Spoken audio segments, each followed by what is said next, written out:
Every world is the same. You give them one tiny push. Suddenly they all fall apart. And I get to play with the pieces.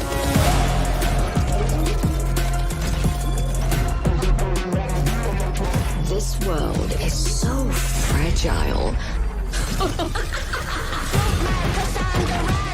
How adorable. They've locked the door.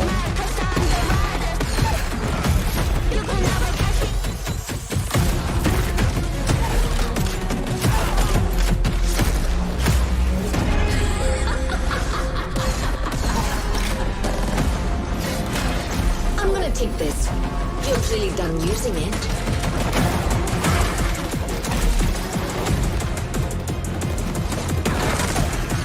This cat and mouse game is getting boring. Time to end it. Hope you're not expecting a thank you. How tragic. I've ended worlds. What is one measly legend?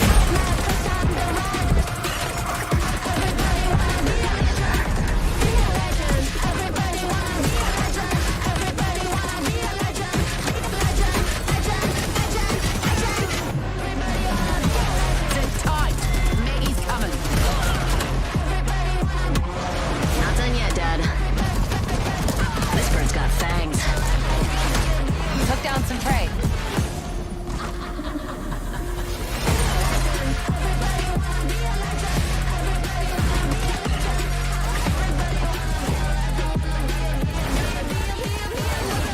Oh, hi again. Ready for the big finale?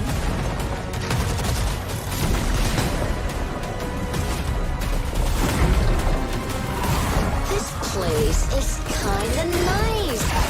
Might stick around for the fireworks. I just hope the end of this world is as fun as all the others.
Hello, everybody, and welcome to the Apex Legends Chaos Cup. This is the first ever Community LAN tournament to be held here in the UK, and we are super excited to get started. We're here at the New Meta Gaming Arena in London with 8 fabulous content creators, as you can see around me, and 16 community members who are all united in just one goal: to be the first ever Chaos Cup winners. I'm also joined by the fabulous Gaskin and beautiful Onset, who are going to be taking you through today's games. So guys, take it away. Thank you so much. And yes, we are indeed. There's one word we're going to be saying a lot today, Dan.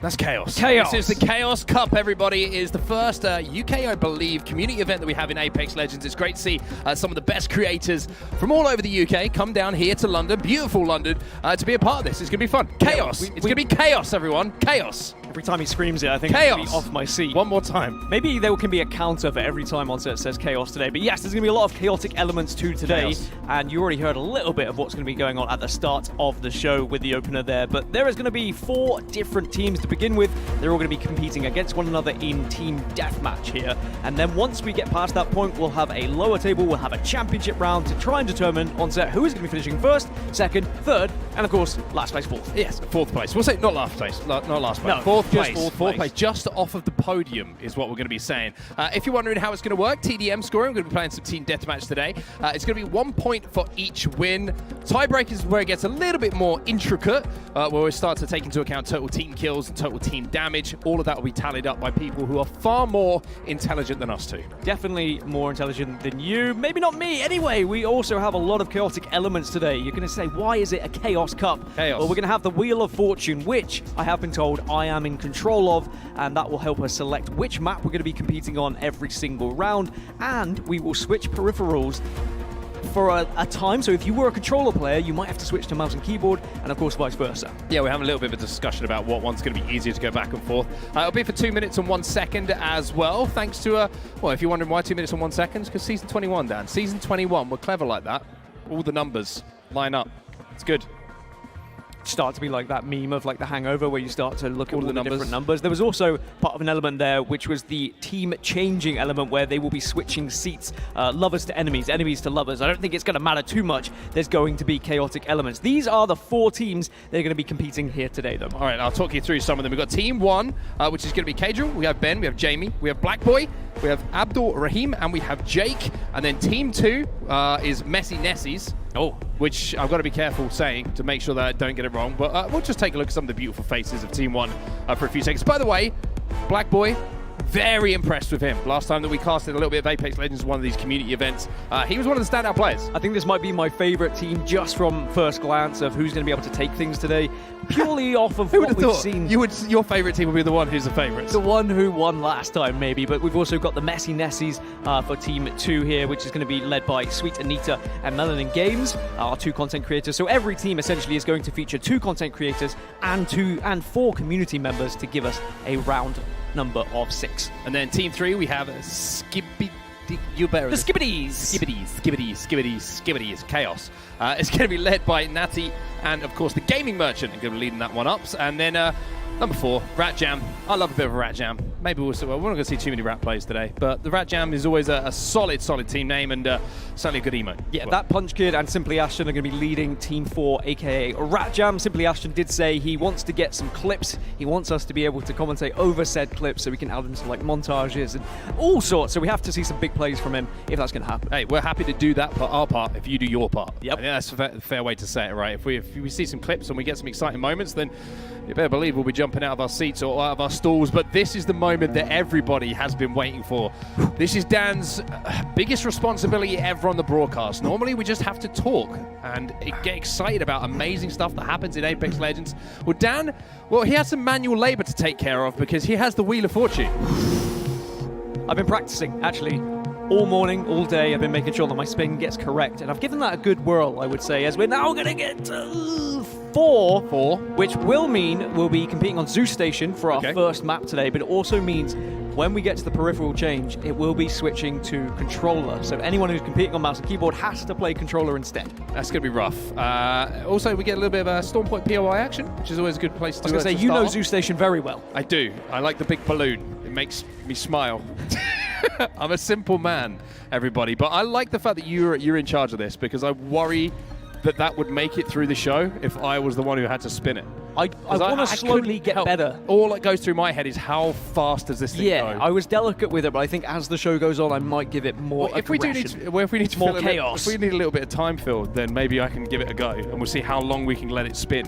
Or how long it can survive without you breaking. survive. Because Yeah, that is what the is- kind of thing that you look. would do. All of these things may happen. Well, there's a look at some of our teams who are waiting to go. You can see them here. Unfortunately, they're Black Boys watching us, which is always a risky thing to do, and also giving me sort of this weird kind of Inception vibe. Yeah, kind of man watching other man. It's just got to that point, isn't it? Is it a dream within a dream? It could be. It's But chaos, Dan. Black It's one Boy thing did- we can confirm, it is chaos. He did come and introduce himself earlier. It was a pleasure to meet him. What a handsome young man he is. And we mentioned it. You know, he competed in a community cup that we had online just months ago and was able to really dominate the competition and show what he was made of. I was going to say as well, he was talking about the Switch, because he's a controller player, and he was saying, when I have to switch to mouse and keyboard, I'm extremely worried because I haven't used mouse and keyboard before. And then I said, how did you turn your PC on? How did he? And he went with a mouse and keyboard, and it felt like a penny had dropped. He was like, wait a minute, maybe I am a master of the mouse and keyboard. He did also and I just say don't know it he's- yet. He's written emails with mouse and keyboard as well. You know. Haven't we all? Day to day, you just jump onto Google, you type in your search, and there you go. It's basically the same, isn't it? WASD. Oh, I worried what the website that you search. Let's leave that Just one be there. how to play Apex Legends on mouse and keyboard. That That's might my search. be a very good search, actually. But I would say, arguably, it is okay. Let's start some controversial discussion. Ooh, here What we better go. way to start a broadcast than a conversation about mouse and keyboard versus controller? I think if you have never used a controller before, Right. it is more difficult for the first time to use a controller than it is to use a mouse and keyboard, because you have some sort of experience in using a mouse and keyboard, whether it's, like you say, Google searches. You can use your whole arm as well with mouse and Whole keyboard. arm. Only your Wrist. thumbs when you're using controllers. But we're into it then. The Chaos Cup is officially underway. And it's the Messy Nessies. They're going to be competing against Let 'em Cook to kick us off. Well, we'll have to see when the chaos ensues, but chaos is only going to be in the form of bullets being fired at the start of this one. You see the Messy Nessies immediately take it to the high ground, and just looking across some of the legend selections, we are seeing a little bit of Alter here, Dan. The newest legend added, of course, in the most recent season. Yeah, I was wondering if we would see a lot of Alter today because, you know, you can get to high ground, you can get through walls, you can stop people from camping around corners, but at the moment we're tied up just 1-1. If you've not played Team Deathmatch in Apex, it's like Team Deathmatch in any other game. It is the first to 50 is a point for every single kill, and at the moment it's 3-1. I was going to say, if you have played Team Deathmatch in another game, it's Team Deathmatch. It's Team Deathmatch, Yeah, exactly. So kills is all that really matters here. Of course, with a little bit of a sprinkling of chaos when we get to throw it in there. But early on, it's going to be a lead for the Messy Nessies here, Dan. Up by 3. And I think the height here is going to be the most important thing, right? We know when you try and push this POI, the extreme height is difficult. Also is getting chucked by a PK. Yeah, the Messy Nessies now with a 6-2 lead, both Caedrel and Highlight getting absolutely obliterated as they tried to push on. You can see high ground seems to be the approach for the Messy Nessies at the moment. Just take any sort of advantage that you can. I've got a challenge for us both, by the way. Okay. Because we've said high ground a lot. Yep, First one to make a Star Wars reference yep, losers. loses. Trying to hold it in now. Both of them. Don't say it. 6-3 is going to be the score, so doubling up still the Messy Nessies, and you can see that they look like they've got the majority of the control of the high ground. And we were talking about Legends a little bit. Good to see Alter. Of course, I think Horizon's going to be good for take-back strats, especially if you're coming off of respawn and trying to challenge those players who are up on height. But I will say as well, don't forget about my boy Pathfinder. It took me not even 10 kills into the game to talk about Pathfinder. I'll take any opportunity. Well, they've actually dropped. They were actually fed up of just sitting on high ground there and instead say, look, let's get involved. Maybe we can take the game away from them. 7-6 in favor of the Messy Nessies. And remember, at some point today, or some point in this game, we will start to add those chaotic elements. We will have the switch from mouse and keyboard to controller, where everyone will have to play controller. And also, there is going to be the possibility later of switching seats. Everyone has to switch to the other team. And then what do you do when you're on the other team? Do you start to Chaos. maybe just chaotically throw yourself off the map if you can? Just chaos. That's what we can expect. But the Messy Nessies have lost their lead. Well, I should say they've lost the extent of their lead, as it's now just it's actually a tie game. 9-9. 10-9. It's for the first time here. We're actually going to see Let 'em Cook start to warm up a little bit, taking the lead. Or, as I say that, 10-10. Panda in a bath went down. Great name as well by Panda in a bath. It does have me curious as to how the Panda got I would say I've said never bath. seen it. Never seen a Panda in a bath, but maybe now you have. The Black Boy is going to get aggressive here to try and maybe get a kill, but cannot do so. I think that was a triple actually coming out from Wawivski, and it's going to be 14 to 12 now. A bit of a hip fire coming in, but nothing coming off of it too much as far as kills. But I'm hearing in my ears, Dan, that chaos is happening. Chaos is happening. Where is the chaos happening?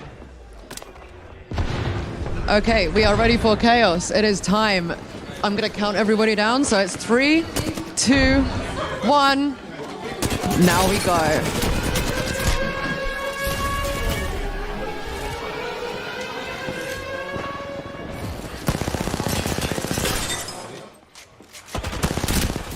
Well, there is the chaos signal.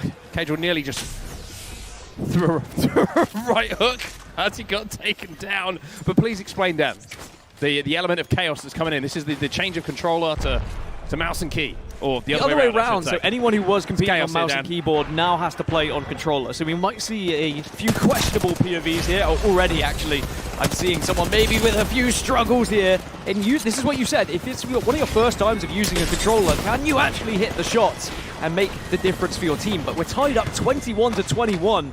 So with the chaos element coming in, it really isn't impacting the score too much. Real question is, Dan, do we have any hybrid gamers? Oh, hybrid gamers is what we're looking for right now. Someone who is just as good on both. Wawivski might be one of them. Pretty good shots coming in. Less than 60 seconds now left of the chaos before we go back to our regular scheduled peripherals. As we see Brown Sugar Tea put in some shots. With that R301 doing some good damage. Another player going to be challenging, and now we're seeing Messi Nessi's regain the lead for the first time in quite some time. See, strategic, just trying to back off and all be together and push at once, but Let 'em Cook still find themselves 3 kills behind here. They've not really been able to get the dominance that they would have expected maybe at the start of the game. They've been always on the back foot, and it doesn't seem like the change to controller has hurt them too much. But in maybe, 30 more seconds, because it's going to be 2 minutes and 1 second that they have to play with said peripheral for the chaotic element. And then they get to switch back to their more favored one in not so long. We must be pretty close to the switch coming back in. It looks like that might have happened. So everyone is now, or should be, back, as long as they've got the clear communication, and they should be back on their standard peripheral. The chaos is officially over now. Chaos! Hear it in my ears. Chaos! Chaos counter is definitely winning at the moment. 33 kills to 29. To 40 chaos. And there is the Alter Q up to height. One thing I would say about playing Alter, yeah, ult is really good, but the ult doesn't really have a big impact too much, I would say. Getting in and getting out, you want to kind of be in the business, right? In the fight all the times. So as Alter has the advantage, of course, in those little, being able to take height, get in and out of buildings, but apart from that, what does Alter offer, Dan? That's what I'm asking, this chaotic team deathmatch situation. Yeah, you're not really going to see her ultimate come into play, so there are probably, well, there are definitely other legends you could be using for their ultimate abilities. But we have more chaos that's going to happen. Hannah, what's going on upstairs?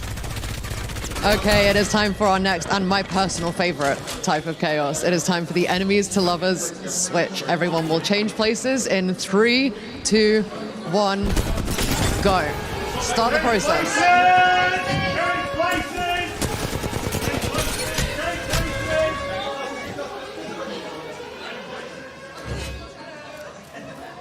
It's like a weird combination of the Beastie Boys mixed with the Mad Hatter. and the Manhattan. Places! Yeah, it's something that is going to cause problems. It's good. Do you know what it's going to cause, Dan? I'll give you one guess. What? Chaos. Chaos. So basically, every team is switching, and every player is switching to be on the other team right now. So you have got, 1 minute to cause as much chaos as possible on the other side. And for good reason, we're starting to see grenades get thrown at people's feet to try and make the scoreline be more in your favor when you get back to your own console, or PC, of course.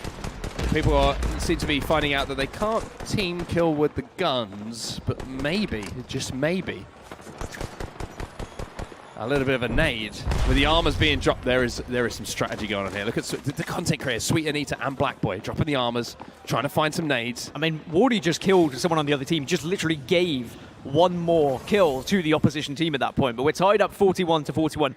I think people have realized that killing yourself doesn't actually achieve much here because your score is not negated in any way. So instead, how can you position yourself for when you get back? Are you going to put yourself in front of your own actual computer screen that you're going to see later on? Do you hide somewhere on the map so it takes them a while to get back into the fight? Use Do you ultimates. change their guns? Do you change their keybinds? Change the keybinds. That's the best way to do it. Whoa. That is chaos. Well, the chaos is over. We're back, and we'll see the players get back into the fight in a few seconds' time as they get back to their seats. I think the speed at which it's almost like a pit stop, right, in Formula One or other races, whatever they might be. The quicker you can get back to your seats, the more of an advantage you're going to have. Formula 2, there you go. You were laughing because you thought I didn't have another one. Daytona, whatever it's called. Well, Big circle one.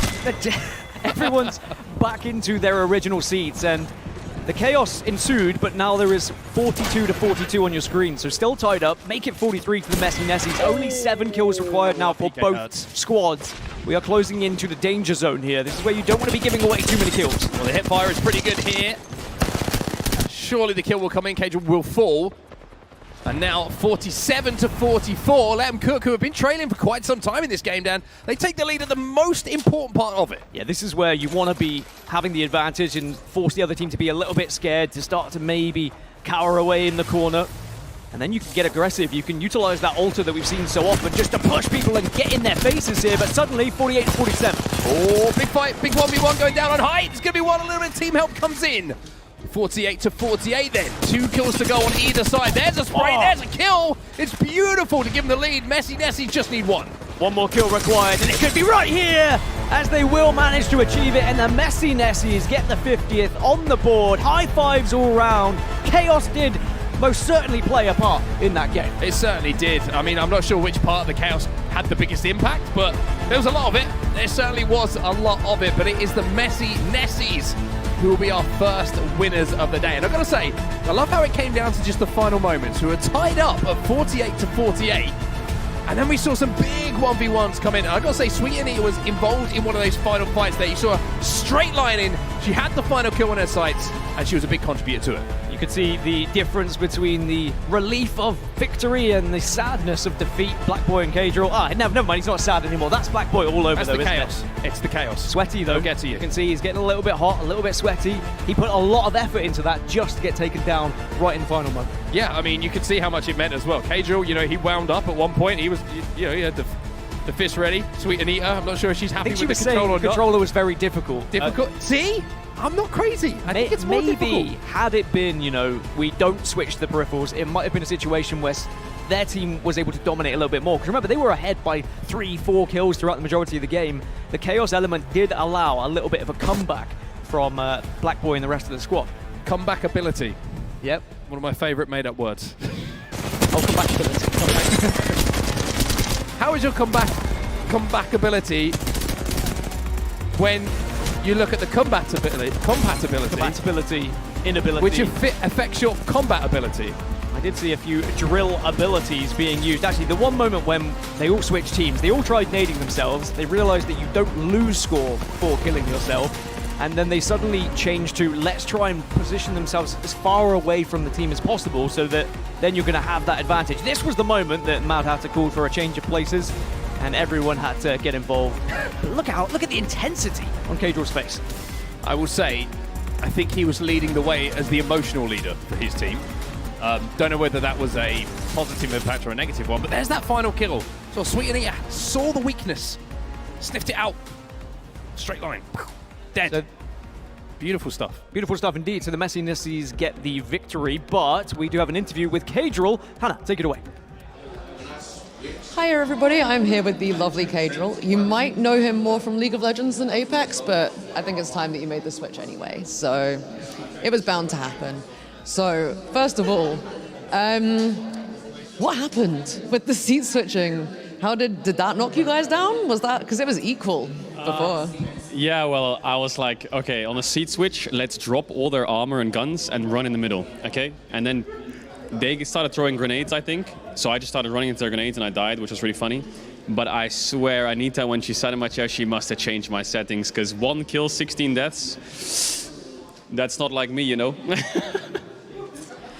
I would certainly hope it doesn't continue as a trend. I mean, you have Black Boy on your team, you have a fantastic player, and you have fantastic community members that are there to help you out. So fingers crossed, even if you do get another 16-1 Well, my favorite League player is called The Shy, and he went 1-16 in a World Final. So I thought I would just replicate that here in Game 1, and now I'll try hard.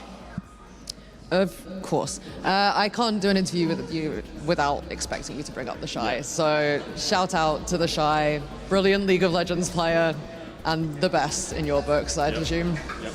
Absolutely. Fantastic. And it's so good to talk to you, and so nice to welcome you here to play some Apex. Oh, thank you. Yeah, it's great. The game's really fun. I play it like a lot in my spare time, so and maybe I should have practiced a bit more though, because I'm kind of rusty. And my final question to you is, Apex or League? League. It's my life. League is my life. It's been like my life for like 12 years, but Apex is like second. Get out. Thank you, guys. I'm going to throw back now to the casters who are going to be taking you guys through the rest of the broadcast, and I'll be back for more interviews after the next game. Did you say League? We need to talk. We didn't say We Apex. need to talk That's right the now. one reason why he's Pedro, here. we're going to have a conversation. Meant to say Apex Legends. It's okay, though. It's okay. Glad he's lost now. Yeah. I'm just saying. We're only joking. Only joking. We're only joking. Esports Or royalty, are we? honestly. The fact that he's here and Are we joking? I have been able to see him stream it a little bit and play a lot of Apex It's true. Legends. It is good to see him involved.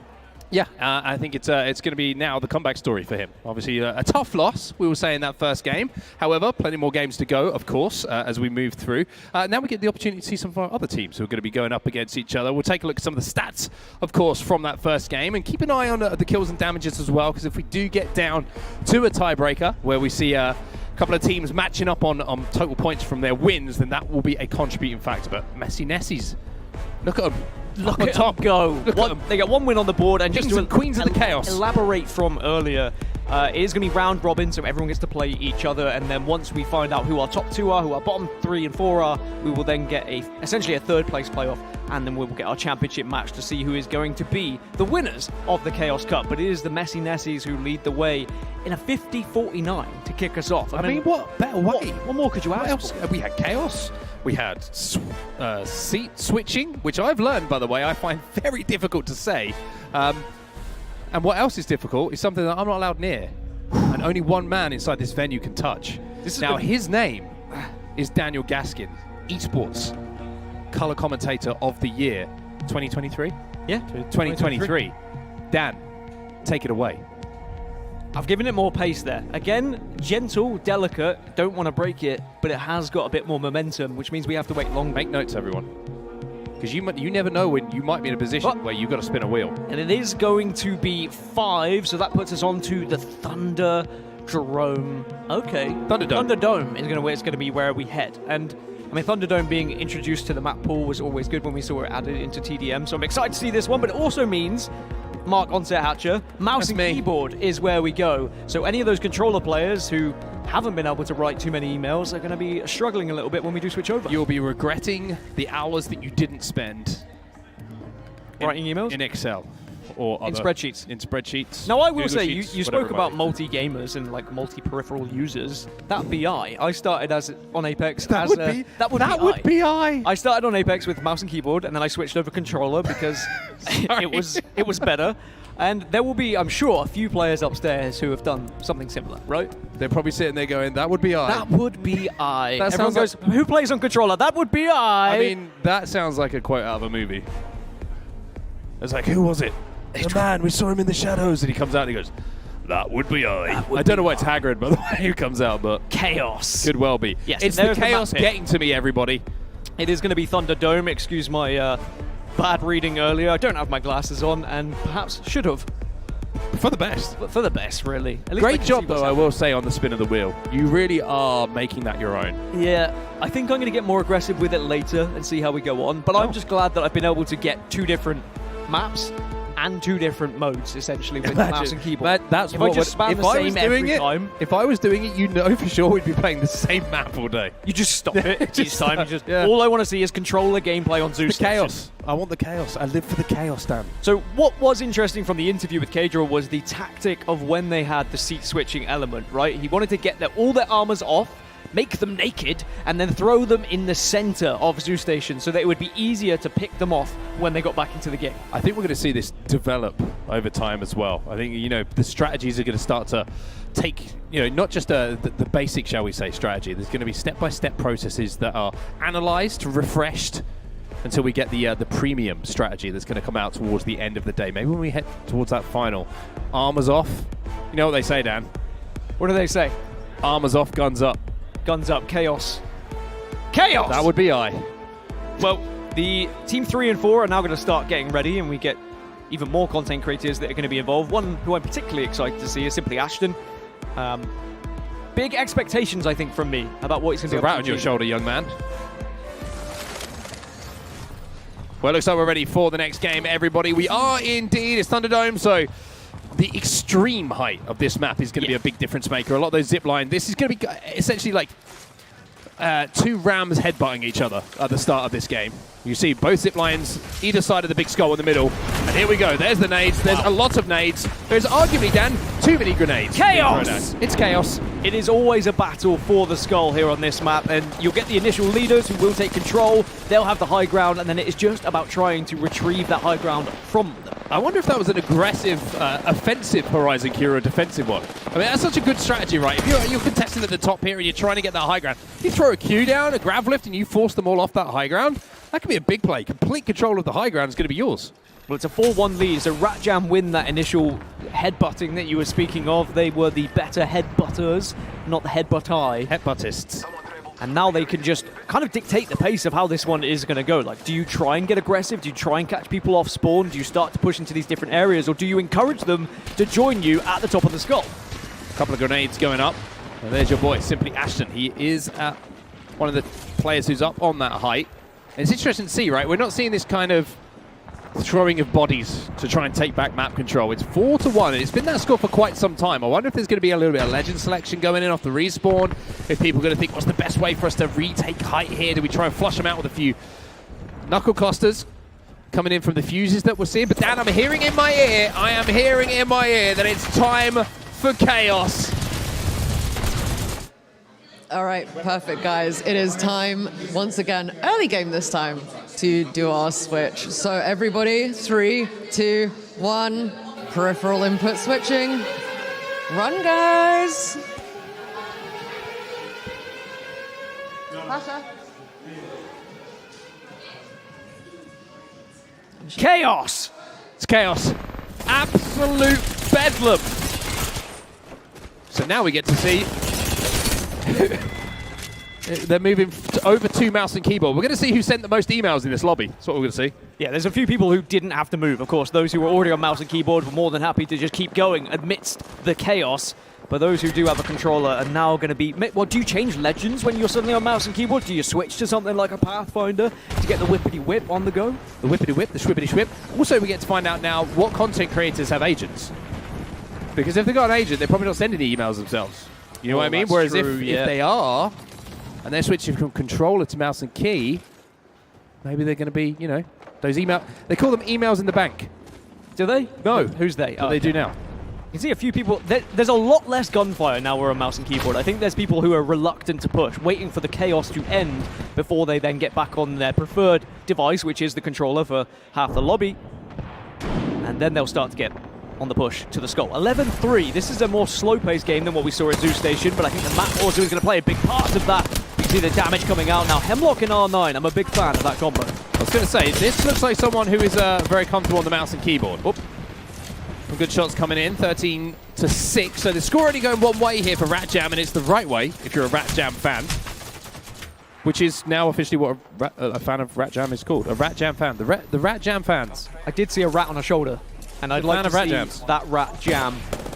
Certainly, I like the pick of Fuse. We've seen a few Fuses coming in, I think, especially on this map as well, just being able to get as much grenades up as possible so then you can push with the rest of the team, as the Skibbities are closing the gap now. 13-7, only 6, make it 5. It seems like the switch to mouse and keyboard has benefited the Skibbities. Couple of smokes coming in. L-Star hit fire is going to be pretty good as well. I will say, this looks like an M&K... I'm just saying, it looks like an M&K heavy lobby. Yeah. Because everyone's hitting their shots at the moment. It was a little bit different when we moved over to controller in the previous game, and some people didn't really know how to move. Everyone looks like they are more than happy with this being... That's a mouse and keyboard player. Yeah.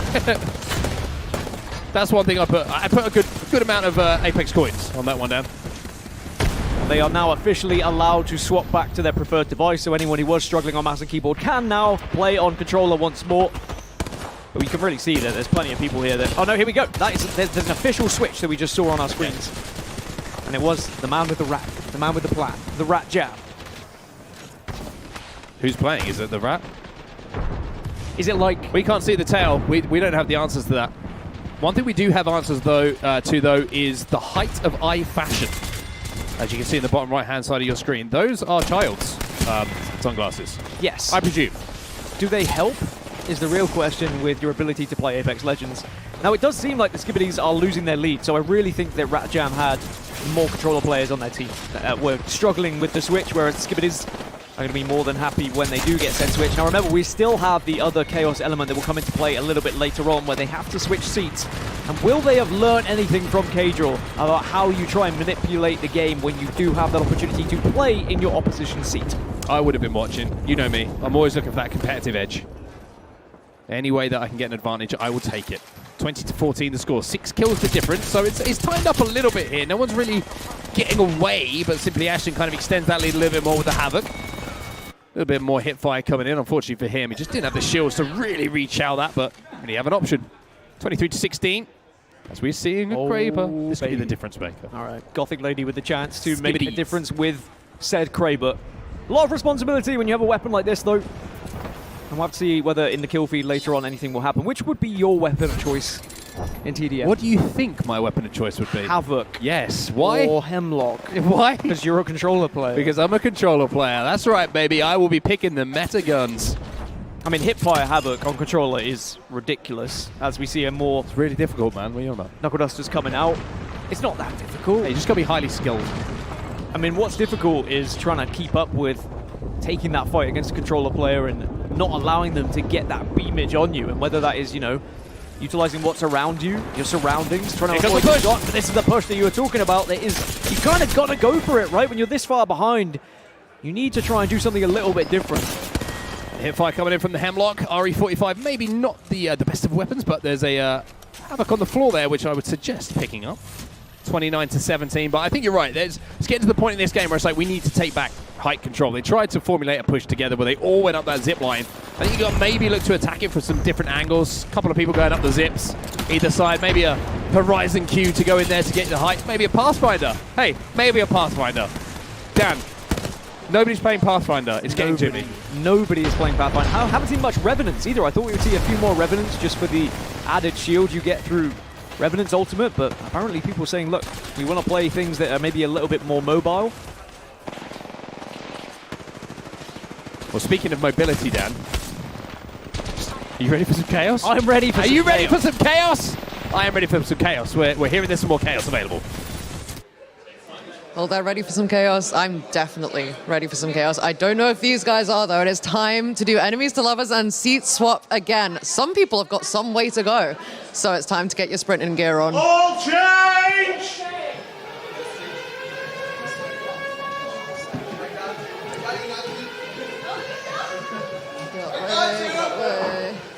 And it was a race. Simply Ashton was straight out of the room, straight into his opposition's territory, and is instantly on the PC, making sure he can change anything to favor him as they change places. I would say, firstly, great impression. Thank you. Really impressed with that. Secondly, I would not be leaving my chair. I would be rolling through.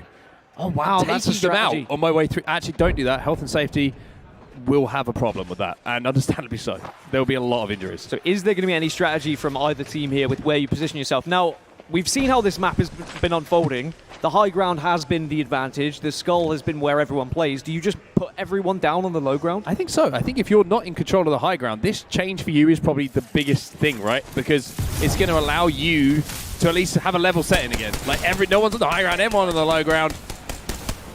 As we do see people trying to get creative with those kills, but we are learning, of course, that it isn't going to do too much to that scoreline. Still. Killing yourself doesn't really help, but what is interesting is when people are trying to work that out, as Kadril said, if you notice that there is grenades on the floor, you run into them. I did see someone run into a caustic barrel as well. Genius! Yeah, you see a caustic barrel on the map, you IQ make sure play. you go and die, so then you give yourself a kill on the other side. As you can see, Simply Ashton having far too much fun, it would seem. He's just applauding himself. It's because he can't see a thing. He doesn't know where he is right now. He actually has no idea. Yeah, he thinks he's at home. Nobody tell him. I think there's change places, everybody. Change places. It's the end of the chaos. No, actually, it's not the end of the chaos. The chaos is is continuing until everyone's sat down, and then the chaos will end. The chaos. Wait. Oh, wait. The chaos has ended. Officially Everyone over. is back. No more chaos. Everyone can relax. Relax, I said. I did notice that Simply Ashton went for Gaming Merchant's PC straight away, by the way. That was a clear target of who he wanted to try and take down. Do you think it's a faux pas to change people's settings? Honestly, I haven't seen anything in the rules that suggests you can change I'm going to be honest with you, Dan, I haven't seen the rules. So I'm not sure there are said rules for it's chaos. How can you have rules for the Chaos Cup, right? Exactly. I'd be changing keybinds, I'd be changing everything I possibly could, video settings, I'd do it all. I would be putting your max frames to 5. You would be playing a slideshow. 35 to 22 is the score, and we are getting confirmation. Getting word from the back from our fabulous production team. Yep. Sabotage is afoot. Oh, wow. What happened? Well, keybinds were changed. Keybinds were changed.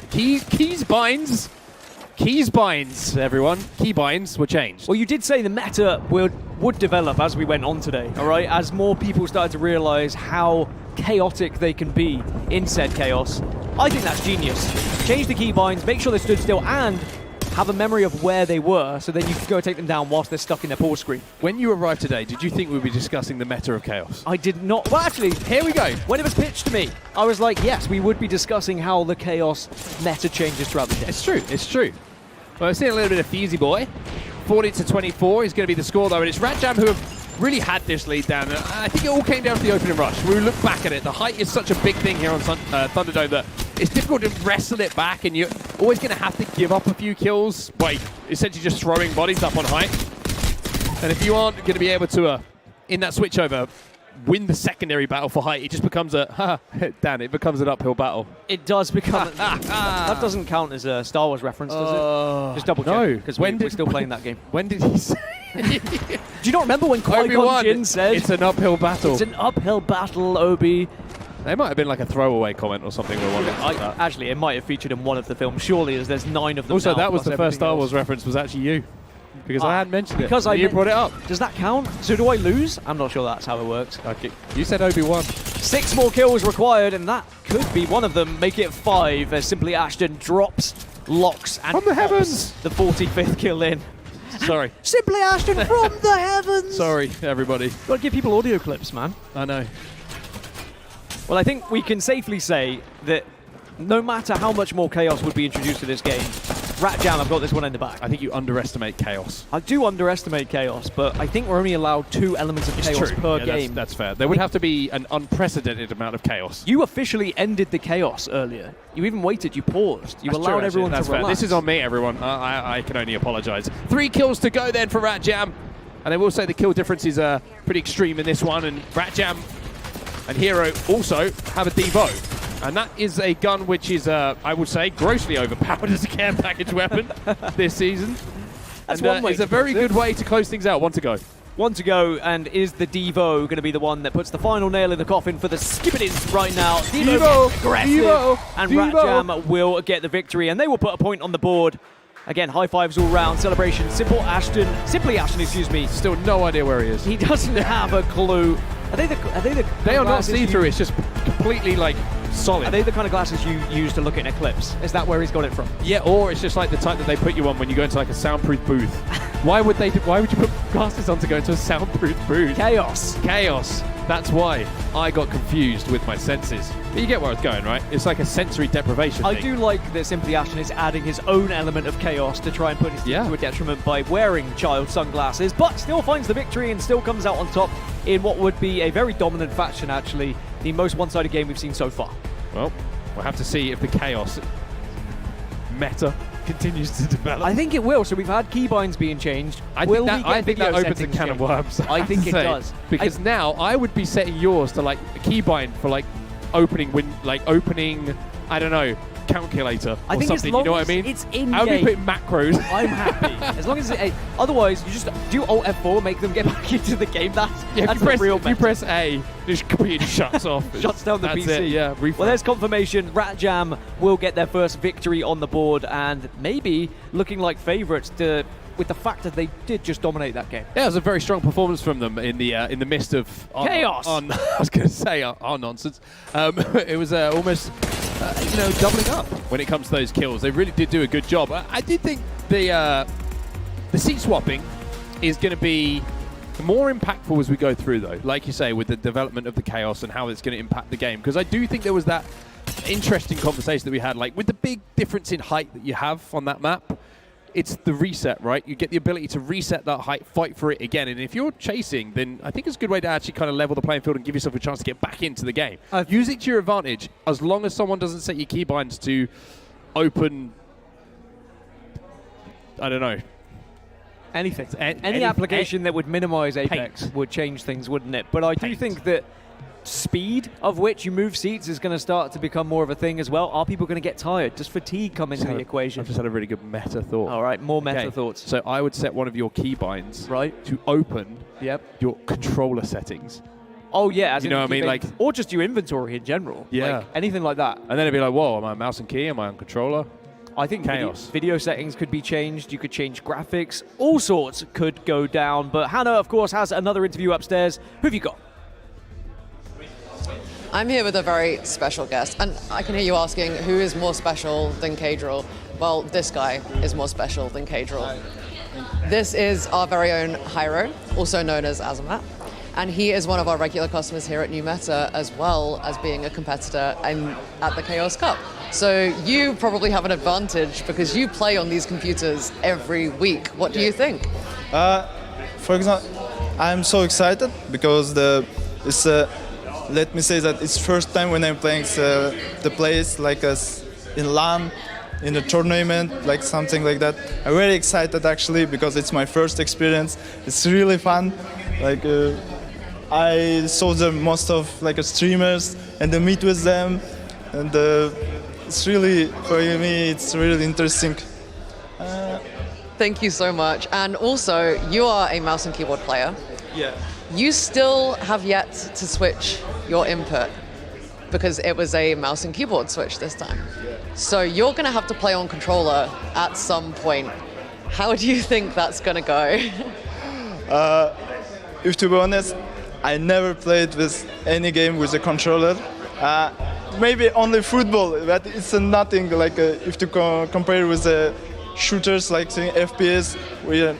Mostly the Apex is very dynamical game. That's why, for me, I was actually, sorry for my team, I was actually useless in this time. But I explained to them about it at the beginning, that's why it's good. Awesome. I'm so glad that you're here with us. I'm so happy that you're here competing, and good luck for the next one. Thank you. Yeah. Well, there we go, and Azamat. So it's feeling pretty good. He's saying it's a challenge, of course. Apex Legends, we all know on mouse and keyboard, any game's a challenge, but he's having a good time, and that's what this is all about, as well as the chaos. I do like that Hannah was suggesting that at some point he would have to play on controller. However, little does she know I'm in control of the wheel, right? I decide who plays on what. So maybe he won't play on controller. Maybe he won't have to, all right? You get to make that... Oh. Speaking of the wheel... You know what the cameraman is suggesting? Hold on. All right, now. Sorry, I just had to... Do you reckon I should give it a bit more pace now? I think you build the pace. Go on. Strong man. Ah! Look at that go.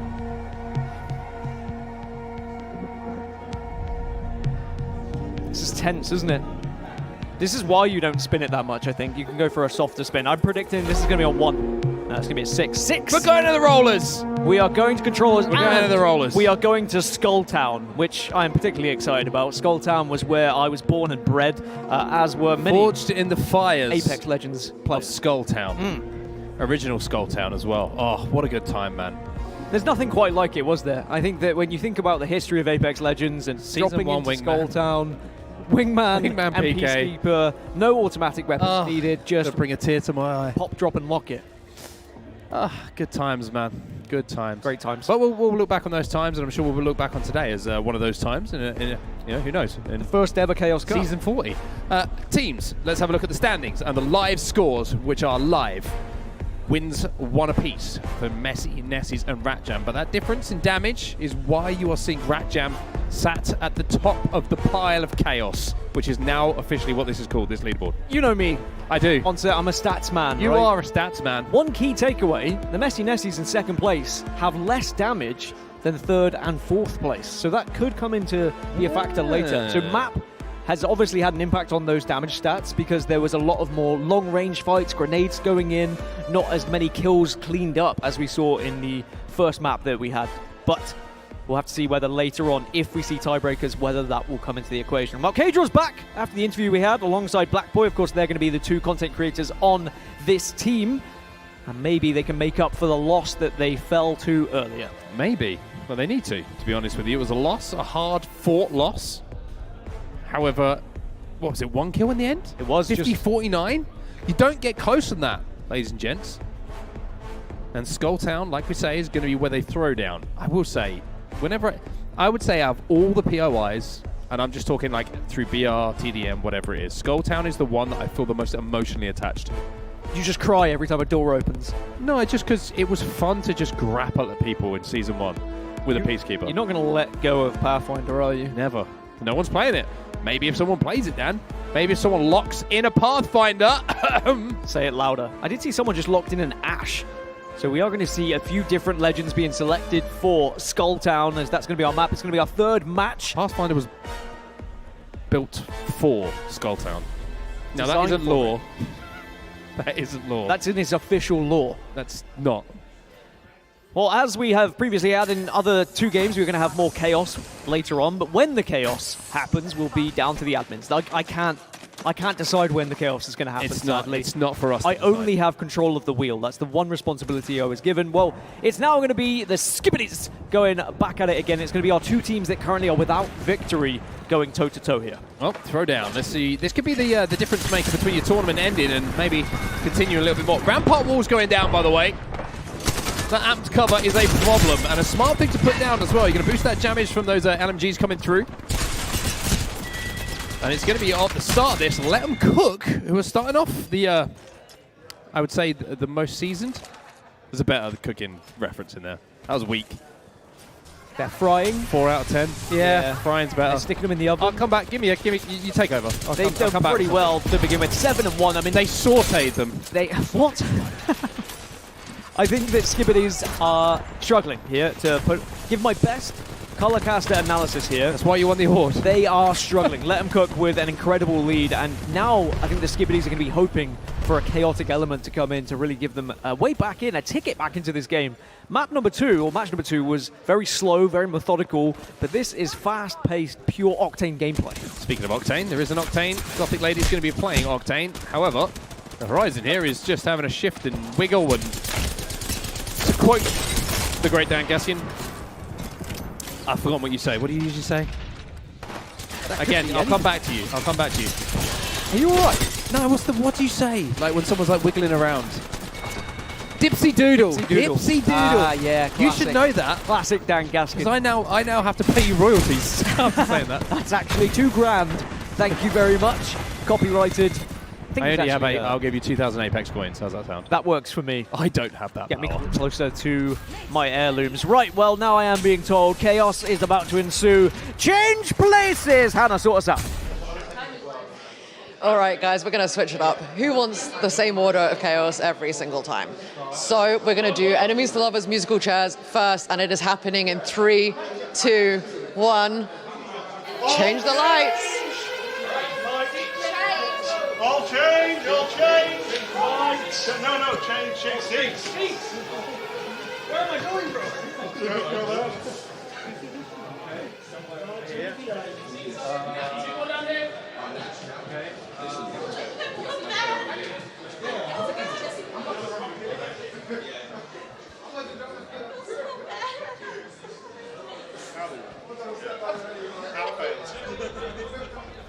All right, then, back into the game, and I will say there is something I've noticed, and there is some really harsh metagaming that could be done right now, because changing places has happened, and I'm pretty sure that Natty sat down where Cajal was playing from, and he left his chat open. Oh. He left his chat open on his phone. The meta has evolved outside of the chaos. Could be destructive. It could be just changing everything, changing I would be not asking, only I would be in-game asking, elements. Yeah, I'd be asking his chat, what do I do here? What would get... Because who knows a streamer and a creator better than their chat? Exactly. What is the one thing he would hate to have removed from his keybinds? Blue stuff. You can see in the picture-in-picture there, keybinds are being changed, video settings, anything that might throw off. Oh, just sensitivity at the inverting? max. Invert it as well. Oh. I'd be turning off auto-run. I'd be doing everything I could. The cameraman settings have been changed. Did you see that? The cameraman's... He's become inverted. He's trying to on look down, he sense went up. 30. I will say, Hannah did well to get out of the way of said chaos. I was worried for a second. But I want more of a Mad Hatter impression from Hannah. I want a proper scream of change places next time, Hannah. we've got I know plenty you more can games. hear me, all right? But now the players, they're allowed to go back. You can hear the cry and you can see the speed ensues, everyone. But it's still settings being changed. Hey, Hold on. the chaos is over. Chaos About is to be over. So now everyone... The mad dash. All right, I'm going to be honest, right? If everyone just went and changed the keybinds, do you then just play controller instead? You're allowed to do that. Well, how well do you know? Like, do you know if they're a controller player or whether they're a mouse and keyboard player? And also, even if someone's changed your keybinds, you could pick up like 6 free kills as long as you are the first one, and you can already see that that's going to be happening here. Oh, it's Devo on Devo. No!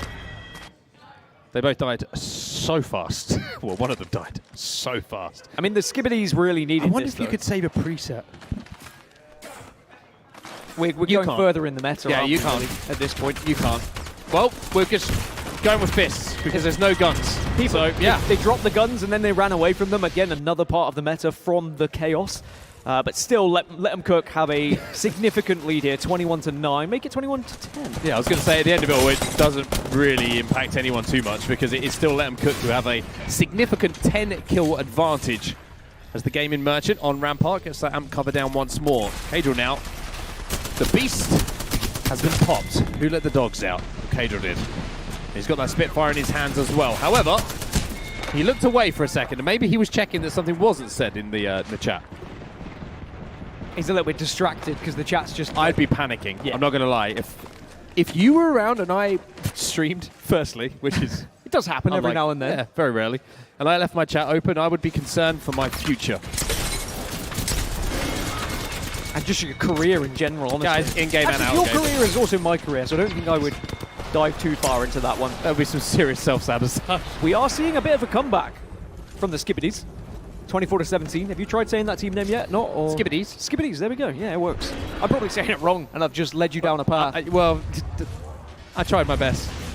Well, I'm hearing, Dan, in my ears Yes. from the Chaos team in the back, Yeah. which is the official term. Yes. We're about to ensue some more chaos. It is time for them to all switch their input. The lights are going to go red, and they have 2 minutes and 1 second. Let's start the clock.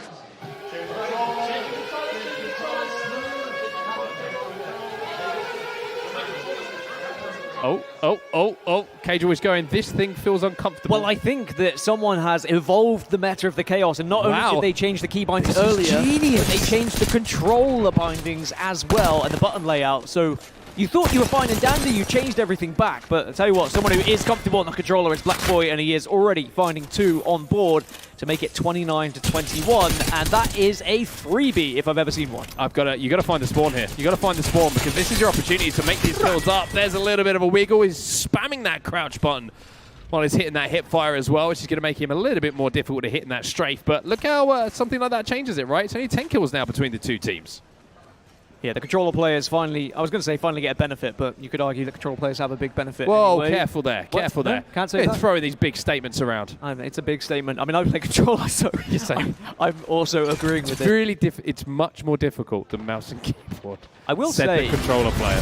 I do quite enjoy the idea of being able to use both inputs, like for long-range battles and then close-range battles using a controller.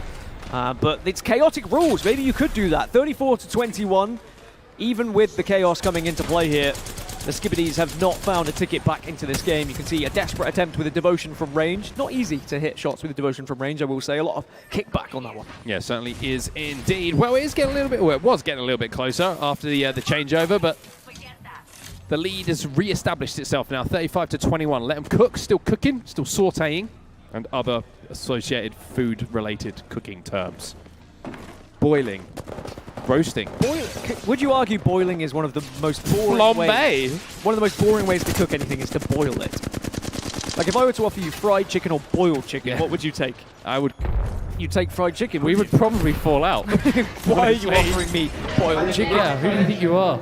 Well, the chaos has ended officially. If you are a keyboard player, you can now go back for. You can see Blackpool's a controller. He is a controller player, so he doesn't even have to switch. So again, an advantage for him here, because whilst everyone is switching back, you can take advantage of that, and you can push in and maybe get some kills. 39 to 22. Let 'em cook still continuing to keep this lead on their side, though. There's that devotion, and there's a little bit of recoil control coming in for you from distance.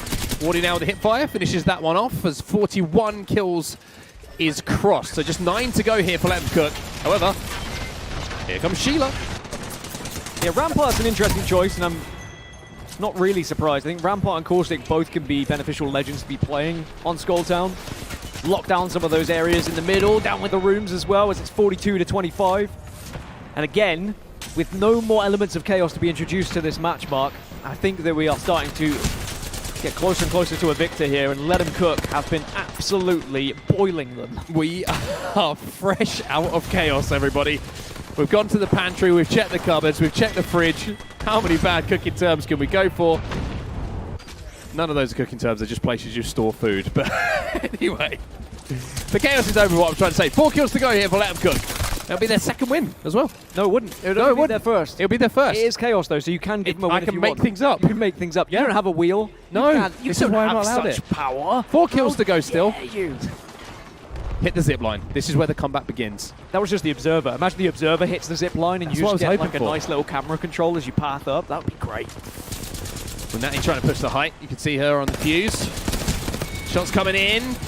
30 to 47, so we've got past the 30 kill mark, which is always a little bit of a, nice feeling. It is better. Skibbities have done better in this game than they did in the previous. They are getting more kills on the board, and remember, kills could be important, but with them about to take their second loss, it's going to be difficult for them to catch up in this round robin, but it's Let 'em Cook who are now just 2 away from finding their first victory and starting to catch up with the rest of the leading pack. And remember, the other 2 teams will be playing against each other, so they will be able to get tied second. Here's Cadril. He's going for the win here. Let him cook. Let him cook. Maybe it's going to be him cooking a few players inside, and it will be him who gets that final kill. There's a true shooter right there. Pistols up. Just almost put his entire hand through the screen. Can someone check the monitor? I've done that before. But not after winning a game, after losing. Usually after taking a loss, but in-game. It is going to be Let 'em Cook getting their first victory on the board, and it will be interesting to see how much damage was being able to be accrued there. Of course, we know that 50 kills, that stat is pretty easy, but the damage could play a part later on when we try and see who is going to be finishing in the top 2. The takeaways from that game. We have our first win on the board, of course, for Let 'em Cook. They're the winners. You can see it on your screen right now. But I think the development of the Chaos meta, Dan, is not just a talking point for today, but maybe a talking point for the future. I think this will be discussed for the next time. Hopefully, we have a community tournament because it's going to develop. People are going to talk. People are going to strategize. Maybe we'll see the introduction of coaches stood behind some of these teams. I think for the ultimate Chaos cook-up strat. Yeah, we might have to have even stricter rules as people start to metagame even a little bit too far now. I mean, replace the graphics card. just change everything. Turn the PC off. Switch it out. Take away the controller. Just don't give it back at that point. Remove the mouse and keyboard. Take away some keys off the keyboard. Overclocked your PC that is going to explode. All of these things. Don't do that, anyone, by the way. Also, that I'm pretty sure that's impossible. Unplug the headset. Take away the headset. No sound. Much more reasonable. Change the master volume. Put it down to 0. Put it to 1,000. I thought chaos. You hear everything, every footstep, but also every bit of breath. There's no need to be embarrassed. All right, you can see the chaos. They'll get to you. That's the effect of the chaos sometimes. Right there. But Team Skibbities, sadly, they take their second loss, and they will be firmly at the bottom of the leaderboard now, which does open things up, though. Team Let 'em Cook can start to play catch-up and see if they can push themselves into the top 2 once the round robin is over and get themselves into the championship match later on today. A championship match. It's going to be, I think, a match that's talked about for quite some time. Yeah, you have the World Cup, you have the Champions League. You do. You have the Super Olympics. Bowl, and you have the Chaos Cup Championship match, right? They are all equally as important, and I'm sure that everyone will want to get Respected. their hands on the Chaos Cup trophy. Really respected across the globe. We do have an interview, by the way, ready while we're talking about the importance of this tournament, and it's going to be Natty who is with Hannah. So let's catch up, see what's going down. I have a very, very important interview because I think pretty much everyone is asking what the hell you did to Caedrel's PC. Aside from unplugging the computer itself, I don't know if you could have changed any more with his computer, so take us through. Not gonna lie, I was very close to unplugging his PC, but I was like, that's probably not allowed, so I stuck away from that one. But they did it to us. With the previous match, someone completely changed all my settings. I could not play the game. I was on the verge of like tears. I was like, you know what? The next person, I was like, I'm going for Caedrel. I changed everything. Oh my goodness. And did you mess with his controller? Or is that just him being bad at controller? Keyboard. I didn't know which input he played. I had no idea, so I was like, I'm just gonna change everything. That's very smart. That's very smart. I mean, I've had someone tell me that maybe they could even unplug the mouse and replug it into someone else's computer. I mean, I was like, there's no way I could do that. I don't know if that's against the rules, like when it comes to like altering the hardware. I was nice. I didn't unplug his PC. I was nice, I think. And they still won, so better team, I guess. I think you still had the best play of that game. I think you really messed with him, and I think it was absolutely fabulous, darling. So good luck in whatever's coming up next. We've got plenty more to come, and we will throw back now to Onset and Gaskin to start the process of determining the chaos. The meta's developing, I like everyone. that. The meta is developing. I I'm a would key part.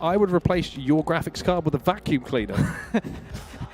How do you succeed if everything is Imagine just... turning that thing on. Hey, it wouldn't be dusty though, would it? Wouldn't be dusty at It all. wouldn't be dusty. It's like an ultimate GPU fan. Exactly. Without a GPU. I mean, some of my old PCs made that kind of noise when you turned them on, so I probably just wouldn't even realize. Like a spaceship. Well, we can look at the stats now as well of how everyone is closing in, as we have alluded to. Victories now on the board, finally, for Let 'Em Cook. They weren't able to get one initially, but now they tie things up. But remember, they have played an extra game. They find themselves at the top of the leaderboard for now, with 22k damage as the tiebreaker. But the Messy Nessies and Rat Jam are about to go head-to-head to see who can maybe overtake and will overtake Let 'Em Cook. Skibity's got good damage on the board. It's tough, right? You got good damage on the board, but just couldn't get over the line in one of those games. It's the classic, it's the old saying, isn't it, Dan? It's good to output damage, but you've got to convert it into kills. Have to finish those kills. Have to finish them off. Is that because you've got too many mouse and keyboard players playing from a distance, for example? Are we seeing a couple more controller players getting up close and personal with those engagements? Or has the chaos really Maybe the chaos has influenced affected it? them more than we realised, Dan. Maybe Skibity's- it's Skibity struggling with the chaos a little bit. I'm enjoying the chaos, by the way. You are? I am enjoying the chaos a lot. And do you know what my favourite part of the chaos is? What's your favourite part of It's the chaos? when the camera slowly pans out and you get to do your spin of the wheel. Honestly, it's like... It's not happening yet. No, I didn't know Not if it's feeling going to it yet. happen. I haven't had a cue whatsoever for that it's going to happen. I'm just saying it's one of my favourite things. I think it's something that's been included in all broadcasts. It's we're on a You should first bring this name- with you. Oh, no, Wait, can't do it. you're being teased. There it is. They're, Oh. they're not giving me the control. They're There it literally is. taking There the it is. control away from me. How many more Right. times do you have to do this? Twice?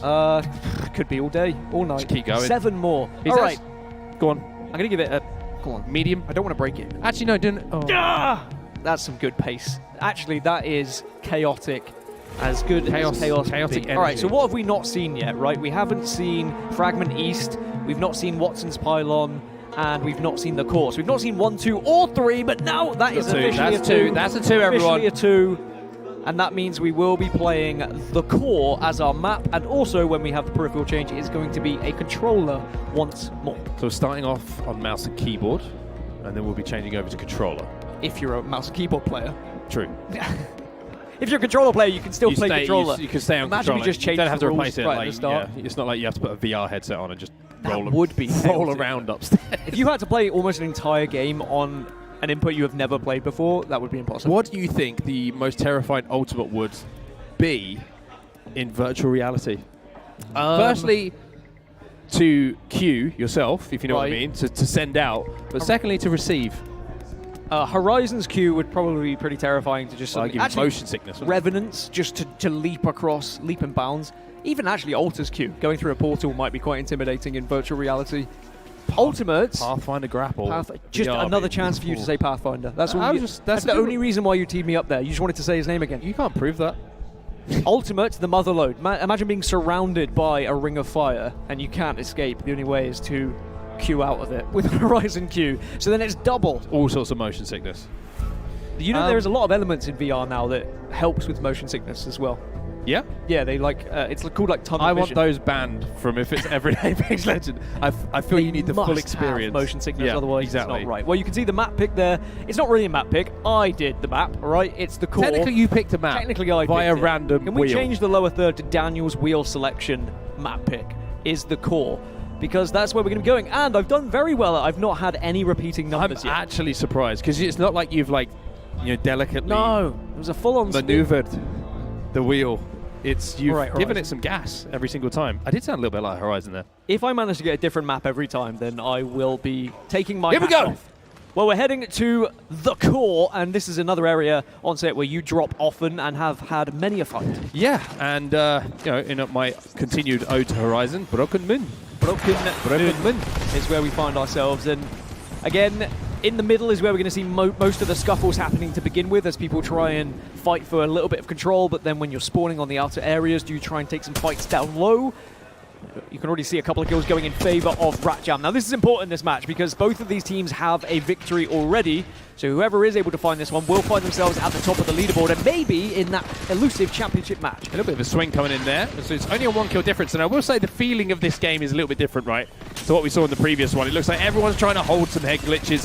Everyone's playing their angles, making sure they're baiting and switching when they are swinging around some corners, trying to get some damage, and that's what you're seeing, even though there's been a lot of damage exchange. It's 2-2 at the start of this one. It's why it's really going to potentially hurt Let 'em Cook, that 50-49 that we saw in match number 1. Like, two very closely competitive teams, and it might be the same here with the Messi Nessies and Ratjam, who have already got a victory on the board. Only 2-2.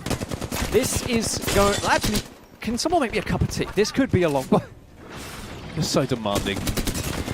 I would make It's chaos! I would make it. There is nothing less chaotic than a cup of tea. I don't know. It's the most anti-chaotic thing in the world. Add 5 tea bags. A cup of tea is added to any situation that is experiencing chaos to negate the chaos. Gone off milk.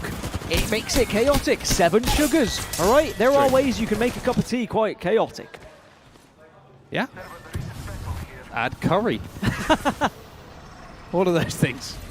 A curry tea. A curry tea would... do you know what? The more I say it out loud, I'm like... I'd try it. Couldn't be bad. It might be I think I've had a curry and a tea once. In the morning. A morning after. Back at university. Yeah, it's true, actually, yeah. A warmed up curry and a cup of tea. Oh, no, it's just cold out the fridge. Oh. I didn't have it in me to warm it up. Anyway, 6-4 is the score. Ratjam with a slight advantage, thin advantage, slender advantage. And while we are getting to the point now where we're like looking at the score difference and how it's not, huge, and there's not a lot of kills on the board here, I'm worried about the impending chaos because I get the feeling it's close. So the first element of chaos will be switching to... Or will it? Or don't know. will it? We don't No. know that anymore. There has been patterns, but the Beauty patterns of could chaos. change. The admin of chaos that is upstairs, Hannah, she has been changing the rules as freely as she likes. The purveyor of chaos. You never really know what's going to happen next. Again, when we do change seats, I really want a good Mad Hatter impression from her, though. I will be asking for that, and if it's not provided, I'll be disappointed. And a cup of tea. And a cup of tea with curry. Well, Ratjam doubling up now. 14-6. Couple of kills now going in their favor. And I'm hearing, everybody, that chaos is afoot. Hannah, what have you got for us? Agent of Chaos reporting for duty. I don't have any tea, I don't have any curry, but what I do have is the instruction for everybody to change places. All change! It's time. And I might get trampled again.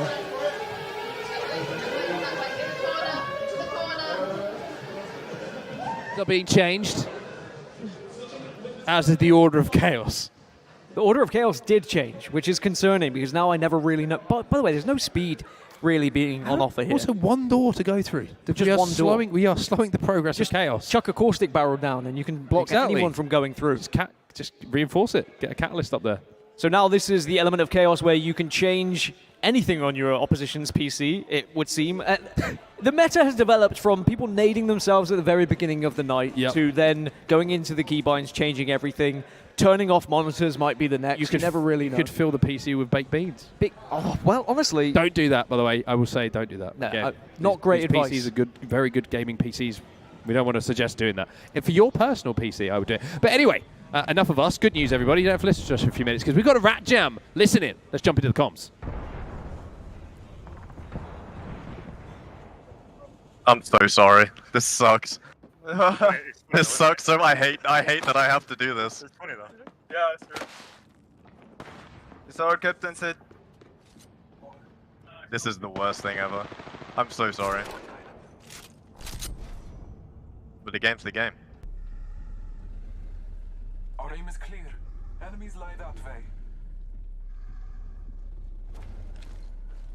Oh yeah. Oh, this is tragic. This is actually tragic.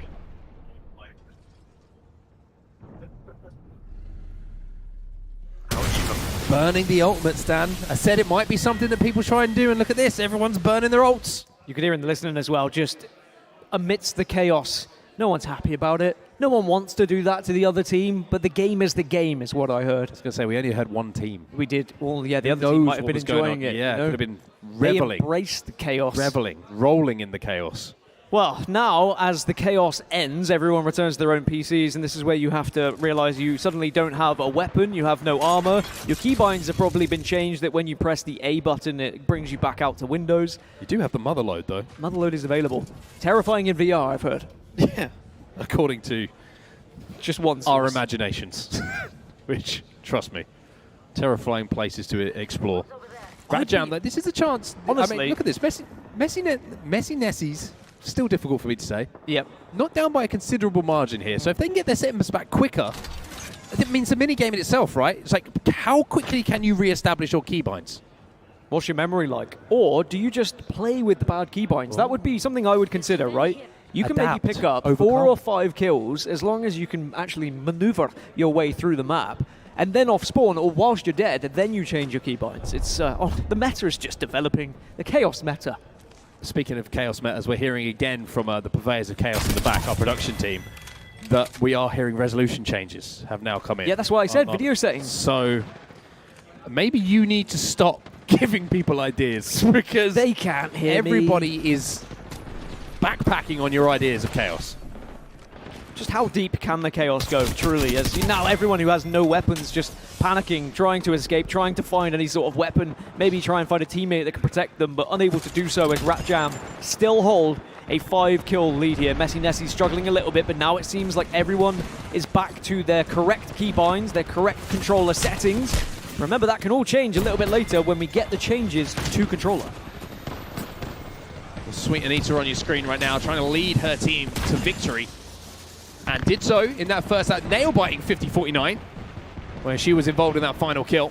21-14, it's getting a little bit closer here. It's getting a little bit more uncomfortable, 23-14. Maybe it got a little bit more comfortable in the last few seconds. It's weird how that happens sometimes. You start a sentence, and by the end of it, it's irrelevant. That's how quickly it can change, thanks to chaos or just the gameplay that you're witnessing on your screen. Again, it's top middle in the core here that is the ideal place to take battle.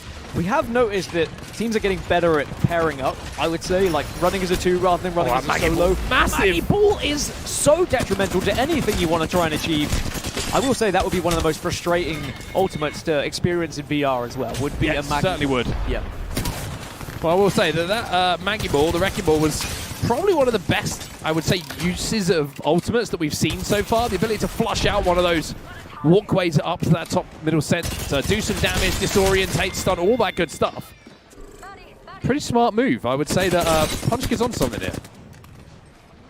Yeah, the Messi Nessies need something to get them back into this game, and perhaps it will be the Chaos element a little bit later, but right now they're still down by 9. Actually, speaking of the Chaos element, I am being told Agent Chaos is ready upstairs. It's time to switch over to those controllers. All right, I am ready again, and I am so sorry to Hyro that I interviewed earlier because it's his time. He's got to switch to a controller. Good luck to him, good luck to everyone else, and RIP the mouse and keyboard for the next 2 minutes and 1 second. Rest in peace, keepers. That's what that stands for. Unofficially. And officially now, because I said it out loud. we are seeing the second part of the chaos take place. So is this going to benefit Messi Nessies enough? Remember, in match 1 earlier, Messi Nessies did actually find more success when it switched their peripheral, so perhaps this is going to be their opportunity to get back into this game. Everyone has to play on controller. If you've only just joined us, that is the chaos. If you're a mouse and keyboard player, you have to switch over to a controller because of Agent of Chaos upstairs. Hannah, she makes the rules, all right? We don't.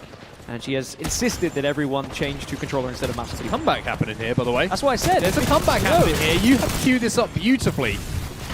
There are no controller players on one side of the stage by the looks of things. And certainly some people who have got the ability to use it on the other side. 26 to 34. And if I right now am on Messi Nessies, I am saying this comeback is real. We need to get aggressive. We need to start pushing. We need to start taking advantage this time. Yeah, full send. And again, this is something you spoke of earlier. You know, during this chaos, you might have the opportunity to flip the map a little bit, because if you're on controller now and you're not a controller player, you might just run away from the action. You might just want to avoid everything and get back to the team. If someone's really struggling, yeah, I mean, this is Hero. This is what we were saying. Really struggling. Doesn't even know where to look at this point. Burning. Get the grenades out. He's doing a lot of damage, to be fair. A lot of damage. Don't know who to. Still alive as well, I will be said. That scoreline's getting increasingly worse. There was a moment of joy for the Messi Nessies, but it was quickly ripped away from them by Ratjam. 8 kills to go there for Ratjam to close this out and take the win. Messi Nessies is going to need something special. Oh, Ratjam's still controlling the height here as well. There's the knuckle cluster that's coming in. It's going to do damage, tick damage as well. And when you've got this kind of lead, then you can be aggressive. You can slide out and you can hit those kind of shots that you're seeing on your screen right now. The Volt, one of the best SMGs in the game at the moment. The SMG is maybe not the go-to, but when you can do that, I would be picking it up. There's the bubble load. Well, Ratjam, very close to being exterminated. No, Ratjam will be fine. They're close to exterminating. Well, we're switching back now. If you were a controller player, if you were a mouse and keyboard player, you can go back to your original device. But is it just a little bit too late for the Messi Nessies? 3 more kills required for Ratjam to take the lead here in the Chaos Cup. They'll be on 2 victories. They will be top of the leaderboard and 1 step closer to that championship match. Well, it's just a victory parade now. 49 kills already registered. The question is, who wants to be the player to pick up the 50th? Raise your hand up and say, I carried my team to victory. 1 more to go. They're flying in, Dan. Question is, who's going to get it? I have no idea. Ratjam will be the winners, though. They get that 50th kill. That was almost impossible to call who got that final kill, because every single member of the team just yeeted straight down the ramp to try and get it themselves. That would be I. That would be I. Someone had to stand up in that moment and say it was they who got said final kill. But one thing we can certainly call is that Ratjam now have 2 victories, will be at the top of the leaderboard, which makes things very interesting down in 2nd and 3rd place. Because you've got to remember that the Messi Nessies, they did beat the team of Let 'em Cook, but now they're both going to be tied on 2nd place, and that's when the damage starts to come into play. This is where you get excited. Oh, very excited. Because you know there's going to be some numerical things. There could be a tiebreaker that I don't have to sort. Tiebreakers at Dan Gaskin. The admins have to sort, but I get excited. Nothing gets you out of bed quicker in the morning than a good tiebreaker. I love a good tiebreaker. I have it with my curry coffee, actually, really? Which has now evolved from a curry tea, just to have extra amounts of energy for me. Energy, yeah. Imagine if that just took off, by the way. Caffeine was the word I was looking for, but energy was the only thing that came into my head. Cuts to 5 years down the line, and me and you are like Dragon's Den. Hello, selling welcome. it for £5 billion. It's curry coffee here for you. And we're Scottish. We've moved to Scotland. Let's talk about something Apex related, importantly. In fact, let's not do that ourselves, because let's let someone else do it. We have an interview ready right now. Hannah, who have you got? So first of all, Onset and Gaskin, please stop making me feel hungry. Cups of teas, baked beans, curries, guys, give me a break. So this is the beautiful Sky. She is a wonderful streamer. She is involved in all sorts of community things around London, as she should be, because we all love her very much. And she is a mouse and keyboard player who enjoyed the lovely controller swap, but what I really want to know about is what you did when you had to swap teams and enemies to lovers. How did you mess with them? So, we kept it in-game. We didn't do any of the setting stuff at first, anyway. So I changed the legend to Crypto, because in that kind of setting, it's useless. It's like, I put them in the corner of the map, dropped all their shields, dropped all their weapons, and naded myself as well to make sure they were weak. It worked really well, because when I saw him go back to his seat, he was like, what the hell? And I was like, mission accomplished. Like, I did my job. And we ended up actually clutching that as well, so I feel like we played that really well. We were down in them for a couple of kills, and we just brought it back, so yeah, used it well. I think that's the first I've heard of someone switching legend. That's a new chaos element again for us to all try and desperately keep track of. I want to see that again. What do you think is the absolute weakest legend that you could put someone on in Team Deathmatch? Honestly, it is Crypto. Like, if you're not in that drone, then you're not doing anything. And if you are in that drone, why are you in the drone? It's about kills, and information is easier on Bloodhound, so I wouldn't see a reason to ever pick a Crypto. So yeah, probably Crypto. All right, well, hopefully we see some other people taking that advice and see a few more legend swaps, because yeah, that's a good strategy. So I'm going to throw it back to you guys. What do you think of the legends? I think, if I was going to put someone on a legend I didn't want to see in TDM, it probably would be Crypto. I think it's fair. In a team fight, in a BR, Crypto's got uses. We know that. But in a TDM, can Crypto throw hands in the same way? Can't throw hands if you're in a camera. If you're in a drone, True. Right? You need to add more layers to the chaos. If you can be within a drone and then have to come out of the drone before you can even get into the settings, there's a lot of things that are added to the layers. I have another idea for the meta of chaos. All right. As we listening. As we look back on some of the replays, are you allowed to hide peripherals around the room of your opponents? I think we've established. Can you open the PC unit, insert the controller, re-screw it, and then leave? I think we've established that they're not allowed to remove anything from the PC. It's not a game of hide and seek. Okay. You know what I would do, which is a very subtle change, is a headset is usually placed with your right ear on the right and your left on the left. I just flip it over. Change the mic from one side to the other. Yeah, naturally they would pick it up, and then everything would be backwards. I like that. Have you ever played like that before? Have you ever accidentally played with the headset the wrong way around? Yeah, for a game, and then you're like, what is going on? Yeah. Another thing that you can do is change the EQ of the sound, make everything like super tinny. Super bassy. Super bassy. Every time someone takes a gunshot. I don't know why I had to change my voice to help that. Super bassy. It made me feel involved. I liked it. I think it gave it something. Not sure what. Takeaways from that game, though.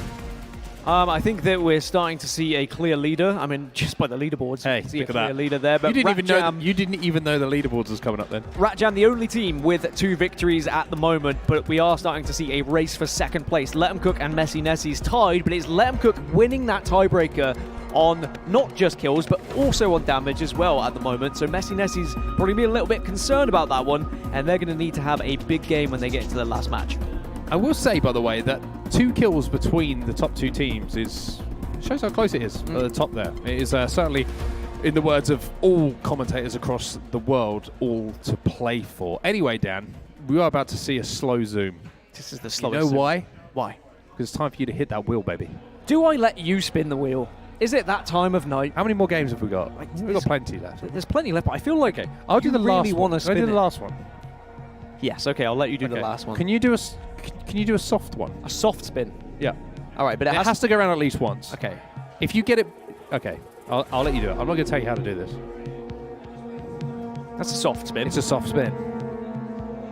Ah! Is it the same again? It's the same. It is on no, Dan. Again. Dan, it's still spinning. Whoa, still spinning. How did that happen? And it's on 3. Have we had 3 already? We haven't. No, we haven't. No, we haven't. Haven't done 3. It must have been a. It must have been a gravity thing. Watson's Pylon is what we're going to be playing.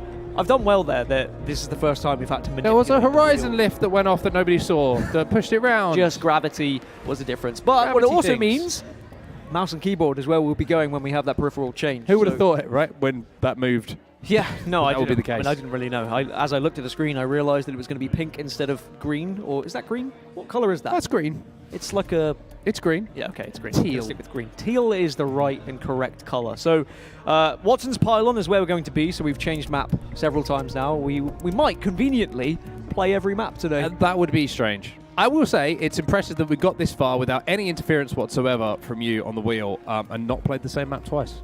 Yeah, but later we will play the same map because we've still got 4 games. Who knows left. what's on the other side of that wheel? Have you got more maps that we can play? No. That would have been good. Suddenly we just throw them into trios, into BR, and then they have to really change the game, and the chaos is going to be underway. Well, Watson's Pylon is where we're going to be heading for our 5th time today. Fifth map. 5th map. 5th match. This is going to be an important match for Let 'em Cook, right? They want to be able to set themselves just outside of reach at the top of the leaderboard. They want to start to catch Rat Jam, and they want to create a gap away from the Messy Nessies. The gap which could make the difference when it comes to that final game, Dan. Not only, you know, in the leaderboards who's in that final, but if you're at the top and you get an advantage by, in the round robin, knowing that you've beaten the team already, you get that final, play them again, you're like, hey, psychologically, the chaos is on our side. And it is difficult to have chaos on any side because it seems like the chaos has no favourites, plays or no part in each team. Chaos moves to the beat of its own drum. It really does, and sadly, you might fall victim to it, or it could benefit you in some way. And we will have to see now whether things are going to change. Maybe fortunes can change here, as it's going to be what? A chance for someone, maybe Skibbity, to put themselves a little bit higher up on the leaderboard. Here we go then. Match number 5 of the day. Let them cook on your screen, and they've been cooking so far today, you have to say. I know it's a very easy thing for me to say, and that was a bit of a giving, but that gimme will be taken because they have been living up to their name so far. Exchange is going to be going down as you would expect, and it is going to be Pylon, this time back on Storm Point, this POI, which is going to be our map and point of contention. This is a big round as well. It's Rat Jam versus Let 'em Cook. It's first versus second, so if Let 'em Cook want to be able to catch up Rat Jam, they have to find a victory here to send them to the top of the leaderboards. Can Rat Jam, though, carry on with their 100% record of victories so far? Early kills going in favor of Let 'em Cook, but not really a big advantage. We're tied up 3-3 again, and okay, maybe we're going to be able to see now everyone try and find the high ground. There are several different levels to play here at Pylon. And again, I think Alta can be a big difference maker with her portals to get from the low ground to the high ground and surprise people. Do you know who else could be a difference maker? Don't say it. I know, you're going to say Mad Maggie. Oh, okay. Mad Maggie can see? Yeah, I'm chaos. not predictable, it's the chaos. Mad Maggie, I think, is, in my personal opinion, probably one of the best TDM characters. And you're thinking, why? 1, you get the shotguns, you get that strafe speed. 2, that Q can really be a problem. And the ultimate, if you've got multiple players who are stacked up on top of each other, in and around a room, on height, if you can launch it in there, the amount of carnage that you can really take advantage of. Chaos, some may say, Dan.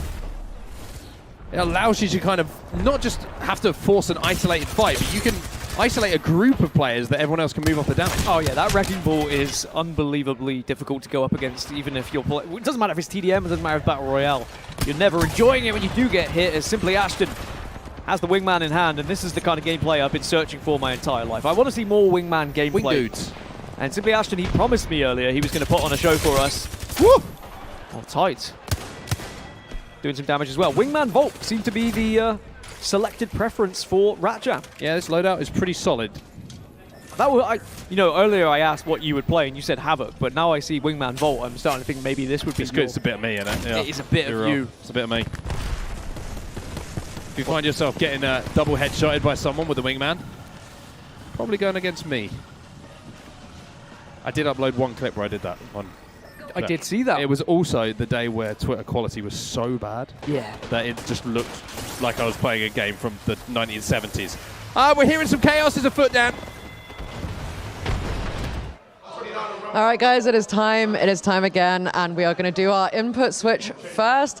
Everyone is going to be changing to mouse and keyboard. Is it genuinely a benefit? I don't know. I think we need more times, more chaos to figure it out, but the switch is going.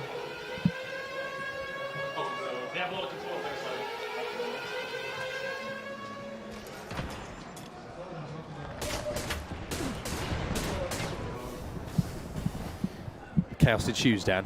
Chaos ensues, and let me tell you, it does not get any easier for teams, players, commentators, production. The chaos rules all. Yeah, switching over to mouse and keyboard, so there is going to be a lot of people struggling. Whether that be just with the keybinds in general that you've set up yourself. That's another thing as well, because we talk about, changing your settings, but have you prepared for the chaos to ensue? Have you made sure How do you? You know what you're going to be playing when you get to mouse and keyboard? But it is a significant lead, may I add, for Rat Jam at the moment, 22 to 10. As that is a player who's not played mouse and keyboard before, evidently. Sheila, though, tell you what, one way to succeed on mouse and keyboard is to use Sheila. Yeah, I'd agree. Just hold L1? Left click. Left click? Yeah. I mean, L1 is a controller button, isn't it? Depends on the controller you're using, actually. Well, technically, I actually think you're fine. As an Excel user, I call it L1. Left button on my mouse. 27 to 13 is the score, and we get an opportunity to jump into a listening now with Team 1. Let them cook.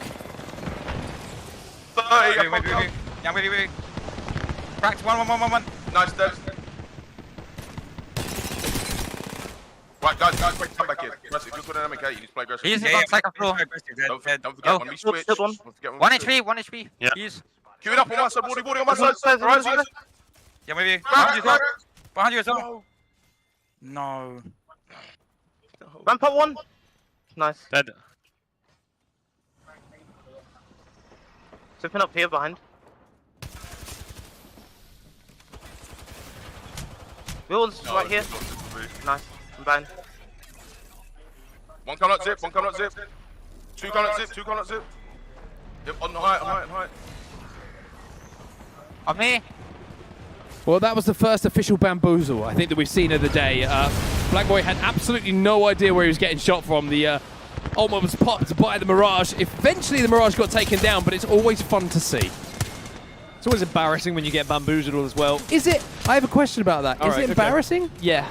Okay, fair enough. How many times have you been like, oh, there's one pushing me, and then it's just a Mirage, and you're like, never mind. That was me trying to protect myself, by the way, because it's happened multiple Never times. mind. You can see the shoulder taps now coming through, which means you're allowed to switch back to your... What's happening? Wait a minute. Turn the monitor on? Oh, they thought... Oh, this is clever. All right, they thought that they were being told it was the seat swap. So what they did is they were removing the HDMI or turning the monitor off so that when the other player arrives, they can't change the settings because they have to go first. It's extra steps. Yep. It's extra layers here. I see. I would also say you can tell the players who have a competitive background.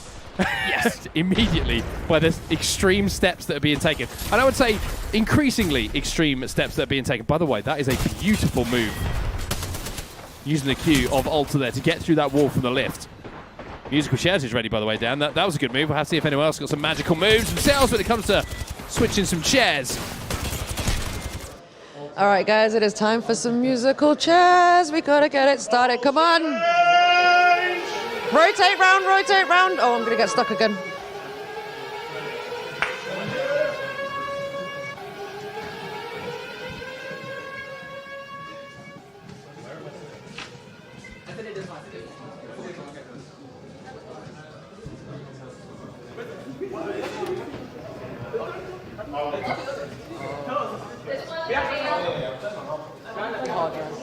This one.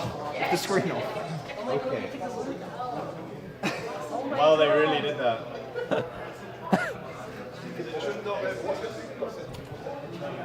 They unplugged it?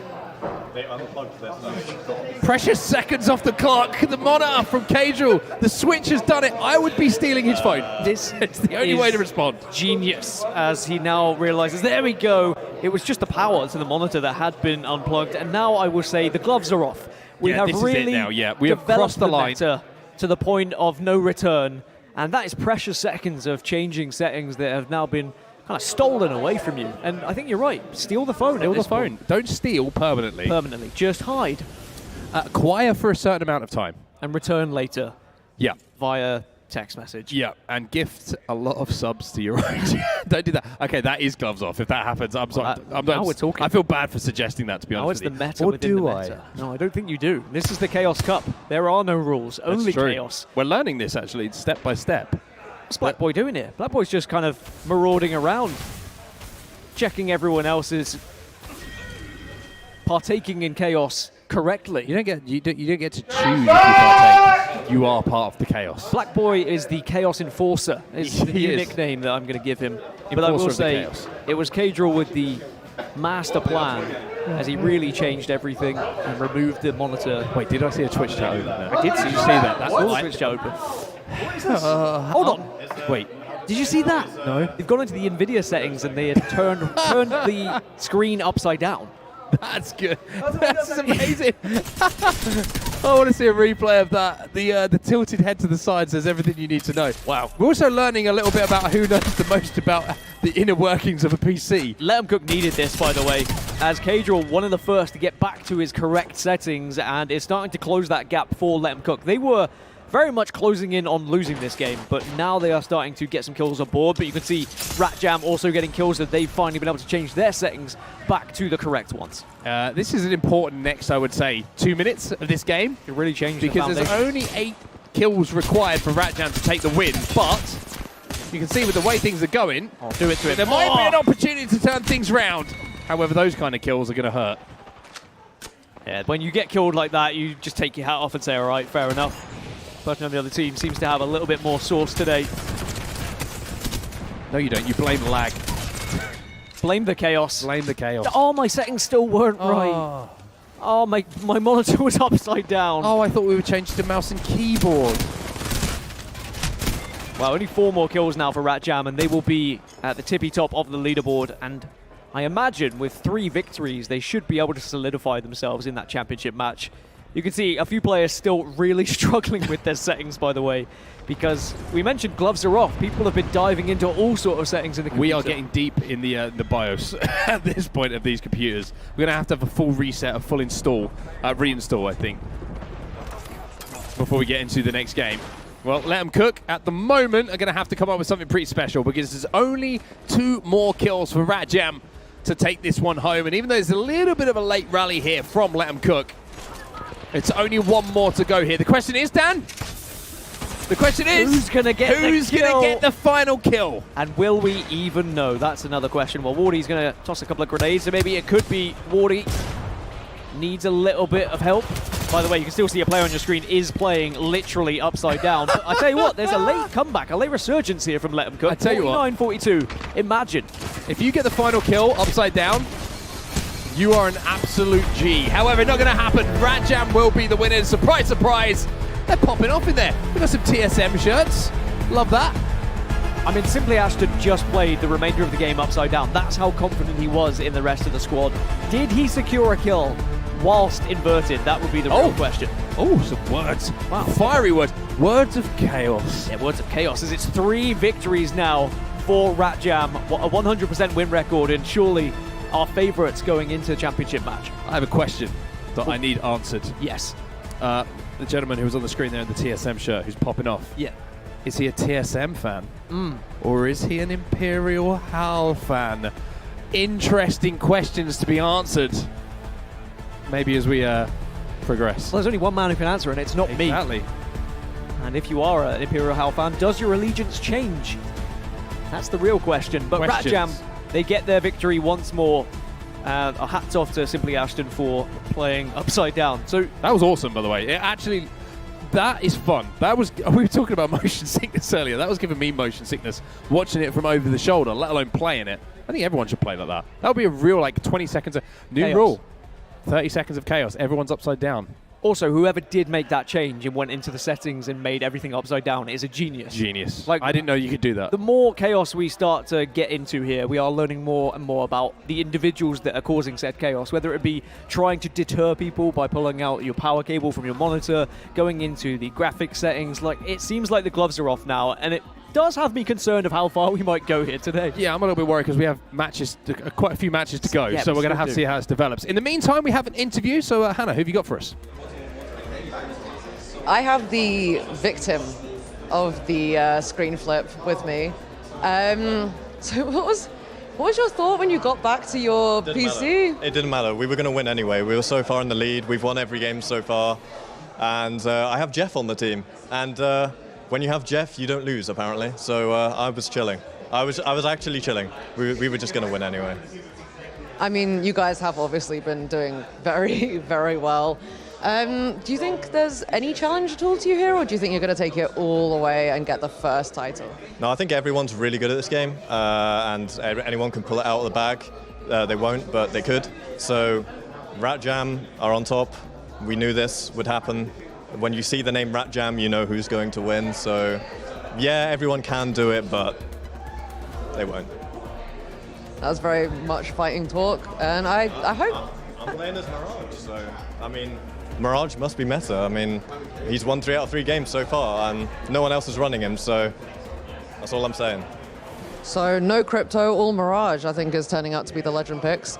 I'm not so sure about that, but you know what? It seems to be working, so we'll stick with it. All right, we've got another game coming up for you guys, and we cannot wait to bring it to you. Let's go. Supreme confidence. I would say the most confident I have heard someone talk about their team ever in all my years of commentating. Usually people are like, you know, we played well, we've got to keep it going, other teams are doing great. Cynthia Ashton was like, we're the best, what are you going to do about it? I mean, to main Mirage in any tournament is a very confident thing to do, and to find 3 victories because of it. I mean, if Mirage was a real-life person, would it be simply Ashton? Real character. Would it be simply Ashton at this point? I think he's Cole Palmer. We were talking about this outside. He's a Chelsea fan. Ice cold. Ice cold. Maybe that's carrying over, right? This was a funny moment, by the way, during that game. Black Boy got the tap on the shoulder, thought it was going to be the seat swap, so he unplugged things. Alas, it was not. It was just the switch of inputs. This was wild. This is, I mean, I will say, troubleshooting-wise, to get to the cable that quickly, very impressive. There is the face of Chaos. That is the enforcer of Chaos. The Chaos enforcer himself. Look at this! Here we go. This was the moment it happened. That would take me hours to get through to the correct customer support person to help me with that. Well, now I'm really starting to think how far we can go with this, because now we've gone outside of game settings. We've gone outside of fair. You spoke about frame rates. You could change the hertz of the screen, right? You could change it to 30 hertz if you want. Change it to 60. I mean, that might be enough. Also, Simply Ashton, the fact that he carried on playing upside down. If he would have like gone his like against the wall, you know what I mean, like rolled up against the wall, so he was upside down, I would have think I gifted them the win. Well, you can see that the players were just watching the stream back and seeing how everything unfolded, and maybe just trying to work out what went wrong. I'm worried, by the way. I need to apologize to Kadra, by the way, because I keep telling people that your chat is open on your phone every single time that they sit down there. So if anything untoward has happened, I'm willing to take responsibility. It was kind of on me. It'll be a conversation that he can have with you later. You did encourage people to steal his phone to borrow his phone. Gift subs. Gift subs. That was a wild tip. Well, there we go. There's the leaderboard. I did wild out a little bit that time. 100% record for Rat Jam. Surely at this point on set, they are going to be in the championship match. But who will they be facing is the real question. Let them cook, only on 1 win. The Messy Nessies now with an opportunity to take down the Skibbities and put themselves in 2nd place. It is an opportunity that does not come around too often, Dan, and it's one that you have to take. You have to strike while the chaos is hot. And I will say, the more that I think about it, by the way, with the whole Cadril thing, I think he's smart enough, having seen him navigate the HDMI cables and just general tomfoolery around his PC, that I'm pretty sure he just locks his phone. What about locking the PC? Wow. You know, a little Windows L locks the PC. Oh my God, put a password in? Do you know the well, the question is, do you know the sign-in? That's the real question. By the way, we've had zoom-ins. That is a line. How about a zoom out? Oh, wow. Okay. This, don't touch it yet. Don't wait for the zoom. And grasp the wheel. Grasping. All right. Feel the chaos flow through you. Become one with the chaos. And spin. All right, we're looking for a number 1 here, folks. We have not yet seen... Go on. Go on. Go on. Go on. Go on. Go on. Hey! Who would have thought it? Cool, that means we're going to be playing at Fragment. It's an unpredictable thing that happened in front of your very eyes that will be edited heavily in post to remove Dan's hand.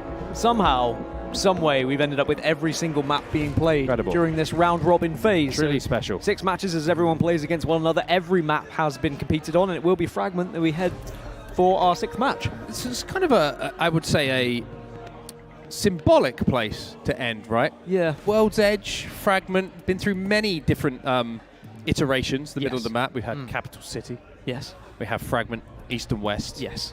We have Monument these days, of course. Yeah. But it's kind of, it's always been a focal point of World's Edge, and this is going to be a focal point of the Chaos. It's probably the POI, I would argue, that's been through the most chaos in Apex Legends history. Yeah, and those it's who still kind of standing. Those who dropped at Fragment and surrounding areas in competitive Apex probably just feel a little bit hard done by. That everything keeps changing for them, that they never really can catch a break, but it is going to be Fragment East where we end up, and as you may have noticed, mouse and keyboard will be the desired input once we go through the Chaos change. Somewhere in the game, we have learned that it could be anywhere. It could be first, it could be second. Would you rather that happen first, or would you rather it happen second? I don't really know at this point. I think first. Also, speaking of Chaos, can I note that your shoes are off? And nobody knew that until you revealed it. It's just there chaos. is an unspoken rule. By the way, the camera just dipped down that I'm looking at right now, which concerns me. But there is an unspoken rule between us and all commentators that we do not discuss anything that cannot be seen off camera. So you've just broken that. You said that the gloves are off when it comes to sabotage. I didn't realize that applied to here. And now you may feel nervous, Dan, and rightly you should. Chaos has begun in the commentator booth. Am I terrified? Yes. I'm just smiling. I'm on the edge of my seat, quite literally. Quite literally. Because when you come back to us later, the seat may not be there. I may not be here. Who knows now? Because I think Mark's upset with me. I'm not upset. Just disappointed. Just disappointed. No, but it's a choice you've made, and honestly, I'm kind of jealous of your comfort. I will tell you for why. Not that anybody wants to know. There was an element of chaos in my shoes that was causing me some discomfort. So I removed them. Oh, yeah. Blisters. I'll let you decide. I'll let you. Well, let your imaginations run wild. Well, hopefully your feet are comfortable. I will say, I feel great. They smell great. I'm not that I'm close enough, but from here, I can't. It's getting smell weird. So that's good. It's getting weird. Anyway, Apex Fragment East is where we're going, thanks to our Wheel of Fortune, and we'll have to see whether the Skibbities. I wonder if there's a little bit of an issue getting into the lobby because of some of the shenanigans that's gone down. Well, that's the thing, is like, when the gloves were taken off, I mean, everyone could have changed anything at that point. Could have changed account settings, could have logged people out. I'm glad no one's gone that far. Well, so far. If you just quit the game. No one's gone that far so far. And the only reason that I say that is because every time we think that you can't go any further, someone finds a way to. Well, the Skibbities have yet to find a victory, right? Maybe they need to be the creators of chaos, the ones who go, the ones that we talk about as, oh, they went too far. Well, if we're going to get a tiebreaker, I think it has to be the Skibbities getting a victory here and making it all tied up in second place with one win for everyone else except Rat Jam, not Cat Jam. That's a different team. Rat Jam have 3 wins. Cat Jam are the undisputed Harlem Globetrotters of the Chaos Cup. Yes, they only enter every now and then just to. They're just on a tour around the globe. Well, it looks like Sweet Anita and the rest of the team just making sure that settings are going to be correct before they get into the game. We're hearing from the back, by the way, Dan, that we have a random stat, which I'm excited about. Black Boy had 6,900 damage exactly. Nice. Now do with that what you will. I will. I mean, I think that is on purpose, and I think that he is, as the controller of Chaos, the Chaos Enforcer himself. Enforcer of Chaos.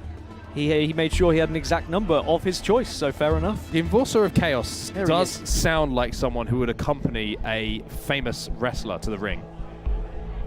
And just look menacing. Now, if we do not see Black Boy get to the championship final as the Enforcer of Chaos, it's his fallback career as a manager, and does he join Hannah in ensuring that Chaos is correctly manipulated upstairs? It's true. He could be the one who enforces it. He decides if you've enforced provided enough chaos at your station, and if you haven't, you have to answer to him. Will he look back at the highlight reel of the moment when he started unplugging things, when it was just a change of controller, and just a bit of fun? That might have been the difference maker here with them not qualifying. I wonder if we could get some in-depth statistics regarding amount of kills each team has picked up during the period of chaos. During the chaos. So who is the most productive? We're asking a lot. Chaos-based team. We are asking a lot. We're hearing from production it's too chaotic. Understandably. You can only track certain things. Well, the game is almost underway. Also, it's getting very loud, very rowdy here in London. A lot of the community has come down to watch live. And we've crossed the threshold. We have it's that time when people start to get a little bit more rowdy. People have finished work. They've come down. Straight into watching Apex Legends. Why wouldn't you? That's what I'd do. The best place to be right now. It's the hottest place in town today. Literally and figuratively. Well, here we go then, everybody. We are back underway here at the Chaos Cup. Messy Nessies versus Skibbities. So the Skibbities yet to find a win, whereas the Messy Nessies have a victory. Now, if Messy Nessies win this one, they will move up into second place, whereas the Skibbities, if they do find a win, will tie us all up on one victory for second, third, and fourth place. And that's when things start to get interesting. But it hasn't been the best of days for the Skibbities. They got kind of annihilated in map number 1, or match number 1, should I say. And it wasn't much more comfortable in match number 2. Can they find something a little bit different here in match number 3? Well, the game in Merchant with some beautiful shots. It's going to be Weavski who gives Messy Nessies the lead here. Only by 1.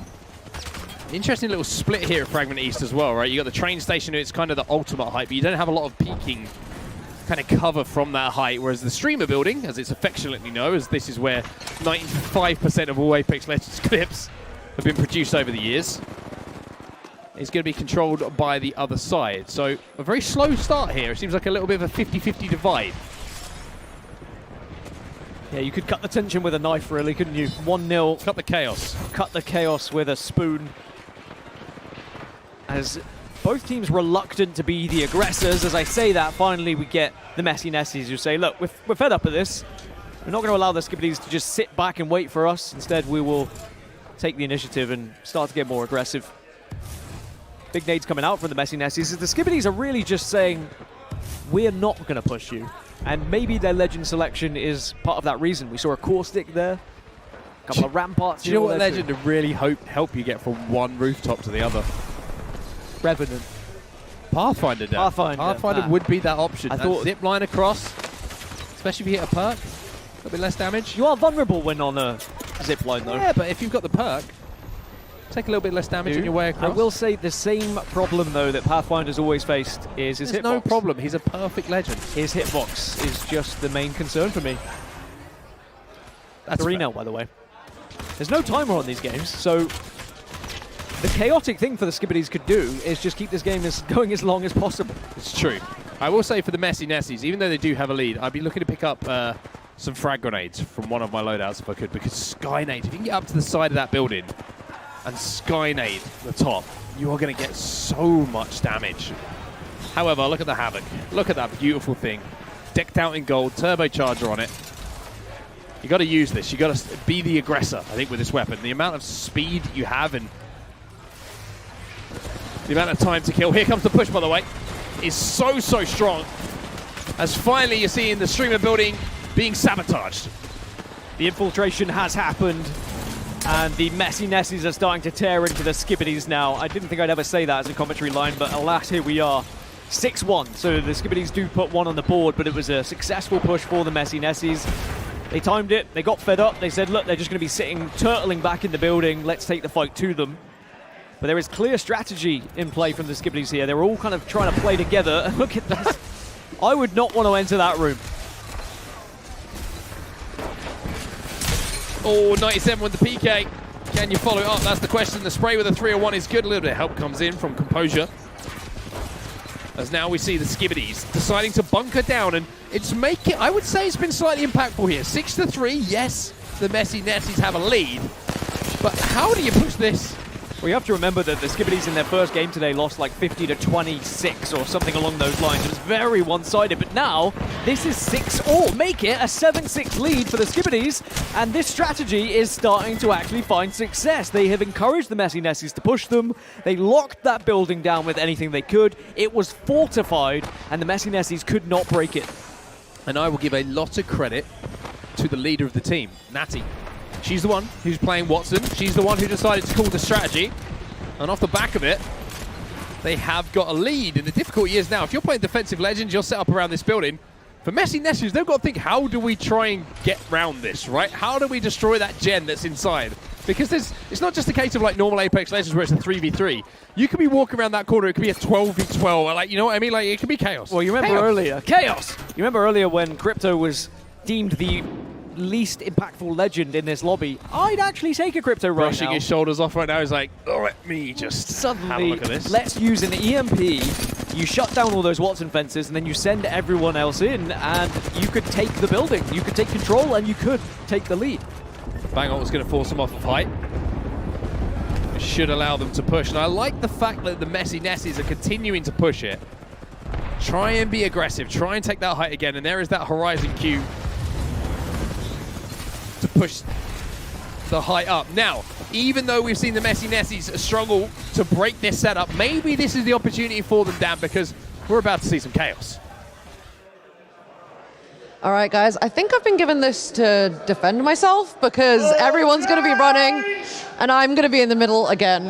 It is time for switching, and let's see what happens.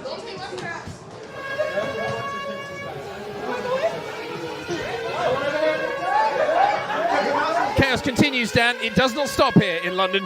It just constantly, it's like, you know, when you're trying to get to sleep and you realize that the tap in the bathroom is still on. And it's just and you just can't, you're like paralyzed to move it. Oh, these fences are really gonna hurt. Really gonna hurt. This is clever from the Skibbities. They are now running into the building, running into the fences. And suddenly is going to be a 12-6 lead. 12-6, doubling up. This is a team who need a miracle, remember, coming into this game. They need to turn this one around, and who would have thought it would be Watson who could be the difference maker? Look at the kills! They're only going one way at the moment. Well, this is one way to change things. You can see there's very different tactics being employed here. Some are going into the settings and changing things. Others are just killing themselves with ultimates. Some are staring at the boundaries of the map. I mean, somehow the Skibbities are coming out on top. I would have thought that the Skibbities would have had... They would have been at a detriment in this scenario. Anyway, they're changing back. We need to get a security guard for Hannah to make sure she doesn't get trampled. An off-brand lightsaber is not going to do it, I think, at this point. The Chaos Enforcer needs to get involved at this point just to make sure that nothing is happening up there and Hannah can just stay in her position. But 16-8 in favor of the Skibbities. And their strategy, I mean, it's been perfectly employed here. It's been very, very good. The question is now, firstly, you can see that Natty was trying to work out how to get back into a game, but now that she has, is she able to get back into position to refortify this building? How quickly can Skibbities get back to the position they were in beforehand? Because I would say as well, the great thing is for them with the Watson setup, who's going to be able to push them by the time they get their settings back? Well, whilst we get our settings back, we can jump into a listen-in. So let's see what they have to say. It's going to be Team 2. It's going to be the Messy Nessies. You're on the high ground by yourself over there. Can get control of height. They changed my POV, that's Are they all? They're all on one floor. They're all on one floor. Guys, who's on altar? Who's on altar? Not Who's me. on altar? Come with me. Right there, guys. Yeah, hold on. I need to speed up. That's fair. Come to me. I'm coming. Come right here. Whoever's on altar. I'm queuing us up. Put your Q right here. Put your Q right here. Try catch someone from right here, okay? You get the chance. Maybe from like this. Like this right here should be good. Yeah, like right here, I think. When you get it, Look me. That's me. I'm gonna look for something.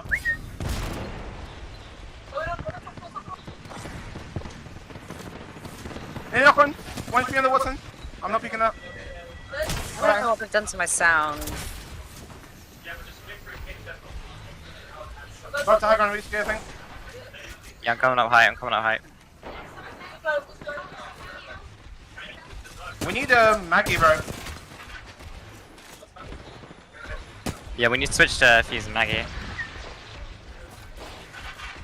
Some of the conversations you can hear, Dan, are about what legend do we pick up to break this setup. Because at 17-10, you can see with the way that Messy Nessies are kind of navigating in and around the building, they don't know how to get in. Well, they are trying to push in. 17-11, so the Messi Nessis are staying within this one. But as I think more about the chaos that unfolded, it was genius from the Skibidis, because of course they had set up the Watson fences. They then switch over to the opposition team, and then they run into their own fences to give themselves the kills. Of course, it doesn't matter for the Messi Nessis. You can't get killed by your own fences. It's your opposition fences. There is more strategy that could be employed here, though, but it's now 17-15. The Messi Nessis have broken. They have successfully sieged the castle. They've got through the fences, and now they're about to tie this one up, maybe. Oh, 17-17. 17-17, and finally the push is effective. And now, for the first time in this game, they have control of streamer building. Where are the respawns? That's the question. How do you retake from here? Because the bunker down option worked for a while, but not long enough. They would have loved that game to end a few seconds earlier. Or do the Skibidis just do the same thing now in the train station? Just start to set up shop, and that's one way that you can't set up shop. Just getting absolutely obliterated from the other building. 18-17, the Messi Nessis finally take the lead. So it was a very impressive lead from the Skibidis, but that has all been thrown away in an instant. And we heard the strategy that was trying to be employed when we were in the listening. Which legend do we have to get? Do we have any altars? How do we break through? How do we stop these fences? And now for the Messi Nessis, they're on the front foot, so they can say to the Skibidis, hey, you sat back previously, you were bunkered down in that building, well, you've got to push us now, because we're the ones who command the pace of this game. They have a 1-kill advantage, and Skibidis now have some different questions to try and answer, or are they just going to go for a similar-looking strategy? Now he's back on Watson, once again, setting some fences up, waiting for that gen to kick in to reduplicate some of those fences to get up. And you have to wonder, is this going to be a battle of the egos, maybe? Skibidis going to try and play on the ego of the Messi Nessis and say, hey, come and push us again. See if it works this time. Again, I mean, it's 1917 in theory. The Messi Nessis don't have to push right now, but if the admins haven't set a time limit here, then he says frantically, we could be here for a little while, but we'll have to see whether, as you mentioned, the Messi Nessis just say, look, we've had enough of this. We believe we are the better team. We believe we have the better players. And you've also got to remember that we still have more elements of chaos to be added to the game. Everyone will have to switch over to mouse and keyboard a little bit later when the admin of Chaos decides. It's also hearing, I think, that some of the players on one side, I think it was Messi Nessis, if I wasn't mistaken, still trying to adjust some of their settings. So there is some deep diving going into the PC settings at the moment in the, I will call it the period of chaos, which are still struggling to be overcome. Kraber time! I mean, we do discuss the meta of Chaos quite often, but do you just open as many tabs as you can? Yes. In one of your internet browsers just to try and delete those frames as well? Open like 18 streams. Run a lot of things in the background. Run other programs as well. Really but heavy programs. The Messi Nessis have been able to get on top of the Skibidis here, in both ways. 22-17, and now the Skibidis, they are panicking. They are trying to escape their little hidey hole, and sadly, they are just running into the guns of the Messi Nessis, who have really destroyed them in the last kind of 5 minutes or so. Some nice shots coming in with the Kraber, a little bit of a clean-up coming in with the Havoc as well. You are seeing the difference now between the two teams. It's Messi Nessis who are back on top with I would say, the most prominent lead that we've had so far in this game. And good news, everybody, we're almost halfway. 25, we have hit 25 in the time it's usually taken us to get to 50. Well, the Messi Nessis have successfully broken into the Fortress of Skibidis twice. Do the Skibidis try it a third time? The answer is yes. Well, it was working so well, that's what's crazy, is they had like a 7-8 kill lead after the Chaos, but the Messi Nessis, I think, just started to get fed up, and they found the right counter. Just need the right legends to break in and siege said building. I would say thank goodness, by the way, because this could have been an 8-hour game of TDM otherwise. It still could be.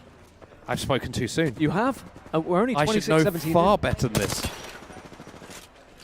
Before the Messi Nessis, you've got to imagine that as their lead increases, they will start to play a little bit more loose. They will probably start to push a bit more furiously, relentlessly, aggressively, chaotically. Still have some chaos to get involved in this matchup as well, as Kraber still in the hand as well. 888. Kraber plus Havoc. That's a dream. A pretty awesome loadout that you can use, and there is the Havoc doing its damage and somehow holding off 3 different people at once. Bangalore, Kraber, Gold Havoc with a turbo. Doesn't get much better in Apex Legends unless you realize That's what the person that you're fighting has. This is a full 6-player push outside of the building from the Skibbities, by the way. They're trying to escape the trap that they've been kind of put in by the Messy Nessies, trying to regain maybe some control of the building they had to begin with in this game. But at the moment, they're just running around and getting picked off one by one. All the cactus are down as well, which slowed things down, and even though the push was a good idea, it doesn't really work out. They were trying to just flood numbers. One side of the map there, trying to catch a few players off guard who might have overextended. Didn't work. At 32-17, the score almost doubled up now for the Messy Nessies, Skibbities, who were leading at one point in this game, remember, only by a small margin, and quite some time ago. But now we're starting to get in towards the deep waters of this one. We're not. We've still got a long way to go. Again, it depends if the Skibbities just decide once more they want to slow it down. I mean, how do you... Right.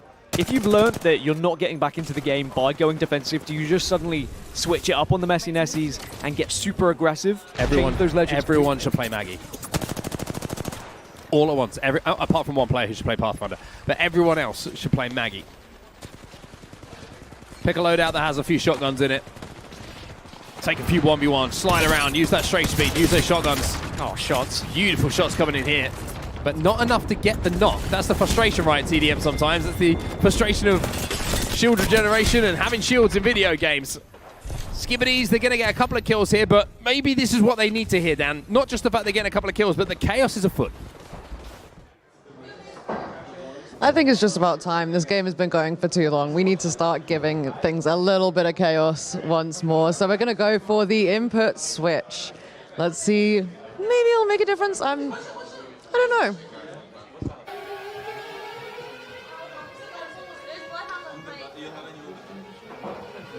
Dan Gaskin is the chaos ensues. I want your best impression of the chaos alarm.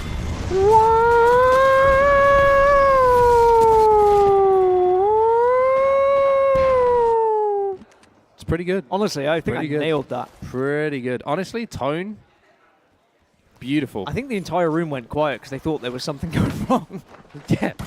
Everyone, it's actually strange. There's an office block there. Everyone's just evacuated. Very strange. And everyone's out. Everyone go back. Everything's fine. Don't worry. Did you say we're a building?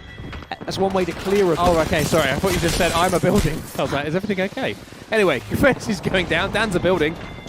41-20. How things have changed, Dan. We're now 9 kills, 8 kills away from closing this one out. I did notice I'm a building. As the players were meant to change over to mouse and keyboard, there was many players who did not change and are already on mouse and keyboard. I think it is the controller change that seems to have been the biggest difference maker throughout the Chaos Cup so far. Well, inching closer and closer to the Messy Nessies, keeping their record and picking up another win here in the Chaos Cup. And this is our last match throughout the round robin as well. And if Messy Nessies do find a victory, it would put them on 2 wins and would send them into that championship match. Whereas Skibbities, down on 0, of course, would play in potentially a 3rd place playoff later on. 6 to go. Feels like ever since that setup, the Watson setup was broken on the 2nd floor of the streamer building, like things have just sped up. They have indeed. I think that the confidence from the Messy Nessies is really on display now, and the Skibbities starting to just roll over and show their belly a little bit, saying, all right, we've tried as we might play defensive, we might just have to go toe-to-toe with them. But it's not ending up so well, as the Messy Nessies now only 4 kills away. And they are ruthless with their aggression now at this point. Well, look at this movement on the old MK. Hey, that isn't a controller player. Can't do that on controller unless you're playing on sensitivity, which doesn't allow you to hit a shot. Nice shot with the Peacekeeper there. We'll put them within just 1 now. The Messy Nessies just need 1. And the question is, Dan Gaskin, who's gonna get it? Where's your money? Well, Gamer Merchant is not on that team, so he's not going to get the last kill, but he does keep things alive for the Skibbities. As everyone playing as defensive as they can on the side of the Skibbities to not allow the Messy Nessies to get their victory, but the kill was found, and the victors will slap hands once more. High fives all round as the Messy Nessies not only find a win, but also a victory that should send them into the championship match. It will do indeed. Their Chaos Cup run will continue by the sound of things. Still some work for them to do, of course, to call themselves the champs. On the other side of the stage, it's back to the drawing board. Maybe some, maybe just 2 nice personalities. I don't know. Maybe the chaos is just not with them. But the strategy was great from the Skibbities, right? They had the idea of getting the Watson fences in, not only to hold the building, but also when the chaos came around, they were able to send the players into the fences to get a good 10-kill lead, but alas, it did not help them. It is the Messy Nessies who are on top and will find themselves going into that championship match. It's been great to see their performance today. Yeah, look, really, really good. I would say that was the match I felt like there was the most genuine strategy in, right? We did see that setup, like you say, and you broke down perfectly in the middle game, but the moment it was broken, it felt like there wasn't really a plan B. Well, they did find a plan B. There wasn't a plan C, I would say, as to get back into that game. And the Messy Nest is just showing that they've got the firepower that is required in these TDMs to put them in a really, really good spot. And it's fantastic, fantastic to think back to the first game that we had as well, and the 50-49 that they closed out is probably the reason why they're sitting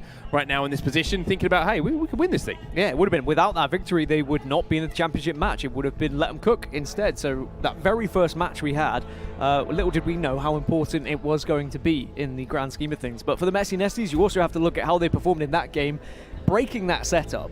Like, it was not an easy task to do. There was a lot of deliberation that happened when we went into listening as well of how do we break the setup, how do we change things, and in the end, they got in. It's interesting because I don't really know how they did it in the end, because I didn't see any legend change. I didn't see like an EMP go off. I didn't see like an altar queue through a wall or anything like that. I think they might have just brute forced it in the end. So we'll have to see how that went down and watch the games back to find out for ourselves. But for now, it's going to do it from Dan and I, because we want to hear from one of the players. So Hannah, who have you got for us?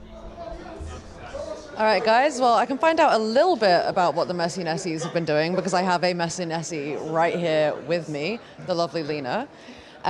So tell me about it. Tell me about the strategy. How have you gone from the start, when the chaos first began, to now? How have you evolved it? We've got really good passion. We've got really good energy. I'm kind of just hard IGL screaming everything. We had a nice little discussion about what we were going to do to mess with their PCs, which was great.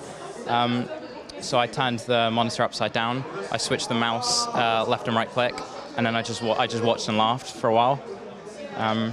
They did get their vengeance though, because my roller just didn't work for the rest of the game, so I had to switch input. Oh my goodness! So the input switch was not 2 minutes and 1 second for you. It was the rest of the game. The entire game, yeah. But it worked out. So. Yeah, I mean, at the end of the day, if you win, you win. Yeah. That's what we like. And you will actually have the chance to win because you are one of the top two teams. So you're going to be competing for first place in round 2. You going to change your strategy going in? Well, the team we're playing, they're really good. They play it all together. They swing, they triple swing. They were playing a little bit Rampart, Catalyst. I was like, oh, okay. But yeah, we've talked about it. We're going to try our best. We've got the passion, and we've made it this far. That's all that matters. The legend picks keep coming in. They keep getting mentioned. There's so much debate now over what's good, what's bad, what's in the middle, what's the worst thing possible, which is apparently crypto. So what's your pick at the moment? For the worst or the best? Both. Okay, so I'd say the worst legends in the game are probably like Octane, Mirage. I'd say Crypto's he's mid. He's not bad, he's not terrible, but he's not good, he's just mid. And I'd say the best are probably like the usual suspects, Bangalore, Bloodhound. Caustic's really good now and really irritating. But I need my girl Valk back. You need her for your soul. Yeah. For your soul at this point. All right, awesome stuff. Thank you so much. And we're going to be back soon because we're going to have a whole round 2 for you guys later as well.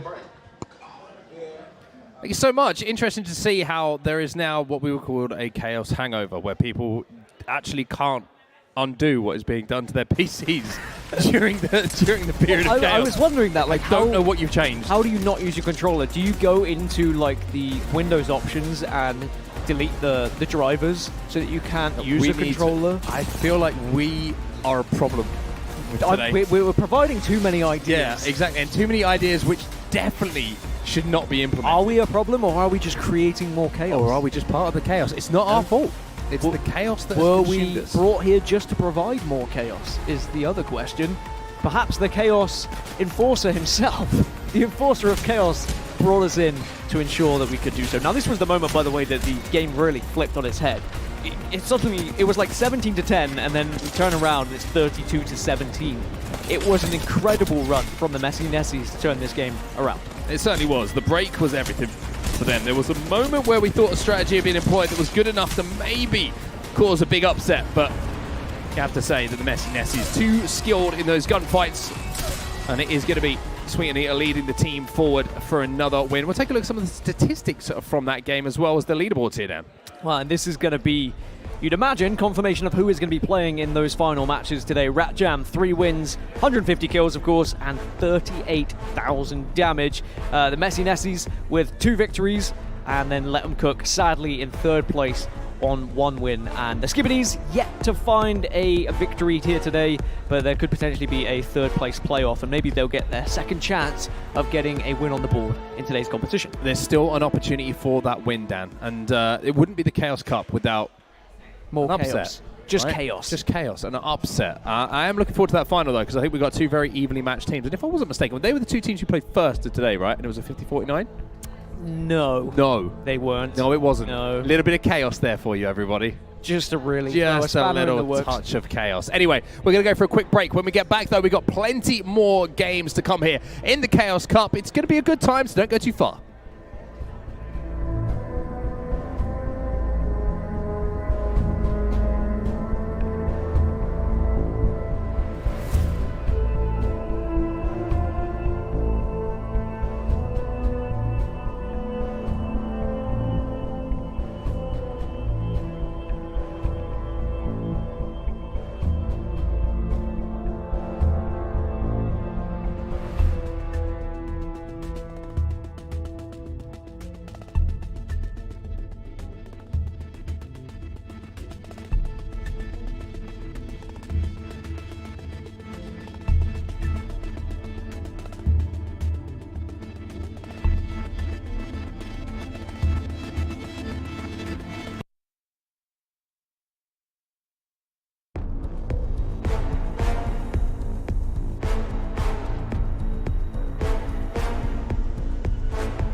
Welcome back, everybody, to London. Welcome back to the Chaos Cup. And the action will continue, as will, of course, the Chaos, everybody. We are into the business end of our tournament today. Onset and Gaskin here to talk you through some of the craziness that we have been experiencing today. We've got 2 more games to go down. We've got a 3rd, 4th place playoff, which, again, is a sentence that's difficult to say, and I'm very proud of myself for getting through it. And, of course, we have our final to decide who is going to be the we need to give it a term. The Chaos Cup champion. You want it something more official than that. I want something more creative. We'll come up with that as we go on. But yeah, it's a chance now for the players competing in the 3rd, 4th place player match to try and redeem themselves if they have struggled throughout today, and then of course the championship match when we decide who is the biggest chaos troublemaker. It's good, but it's not perfect. We'll work on this. If you've got any suggestions, of course, put them in the chat if you're watching as well. There must be I'm going to come up with this. It'll take 5 seconds to think about this. Come on. The servers of chaos. No. The creme de la chaos. That's pretty good. It was not bad. I started and I didn't know where that was going, but the creme de la chaos was very, very good. Speaking of chaos, Dan. Yeah. As the man who spins the wheel, that's all my creativity gone, by the way. That's now what you're known as. It's time for you to do that again. So the slow zoom out. We had the in. Now it might be time for the out. Is about to begin. Maybe we're just going to slowly zoom in on Dan, who is looking smoldering. That left eyebrow of his says one thing to me right now. Whoa! It's chaos. All right, everyone. Well, now this is a legitimate spin because we have had every map 1 through 6 is which map we're going to play, and of course the input that we will switch to when chaos begins to happen here today. And it is going to be number 5. So we're going to be replaying one of our maps that we had earlier, and we will be switching to mouse and keyboard when that happens. And I think switching to mouse and keyboard is not as good when it comes to like changing things. Yes, well, it could be different it depends on who's playing. There's certainly some teams we have a couple of teams that are controller heavy. Some teams more controller heavy, some teams that are more mouse and keyboard heavy. But ultimately, the biggest chaos factor that we've had today, if you are just joining us, welcome, by the way, to the Chaos Cup. Hello. The biggest factor has been the seat changing, where everyone has to change places, and then it has become a frantic dash to try and change settings as much as possible for your opposition. And it started off pretty nice. Well, we're just going to grenade ourselves, make ourselves weak, take our shields off in-game. But then the meta started to develop where settings in-game were then changed, sensitivity was changed, video settings got changed, then entire computer settings were changed. Yeah, it started to get, honestly, a little bit out of hand. Luckily, we've got some security on hand, so if anyone does get completely out of hand, they're going to be able to escort them out of the building, because some of the things we were seeing monitors switch to upside down. Thunderdome is where we're going, by the way. I knew that. Back to Thunderdome. You can pretend you did. You did. I like how I covered for it, though. We've seen it was beautiful. Yeah. VGA cables have been pulled out. VGA cables? It's funny, isn't it? I haven't seen a VGA cable in 15 years, but... In fact, Cage brought his own cable. It's VGA cable with him. Wow, you can see. Do you see Black Boy hyping himself up then, by the way? Really? That is the definition of, I think, what the kids call locked in. He's locking himself in. So it is going to be the Skibbities versus Let 'em Cook, which is going to be a match for 3rd place. So this is to try and get that bronze medal. Are we going to be able to see the Skibbities put their first victory on the board? If the winners of this tournament are known as the creme de la chaos. Yes. Is the winner of this 3rd, 4th playoff the crust of the chaos? No, the loser of this chaos match would be the crust of the chaos, right? 4th place is the crust, because that is the worst bit. Whoa. Whoa, it depends on the bread. There was a reason. There's a... Okay, we need to be very honest with each other. Yes. When you eat a pizza, do you leave the crust? It depends on the pizza. That means yes. It depends on the pizza. If it's a thin crust pizza, I'm down to eat the whole thing. Okay. Thick crust pizza, and I will probably leave it. Stuffed crust, I'll have a nibble. Concerning moment in our friendship. Thunderdome. Let's talk about Thunderdome. Well, it was a map.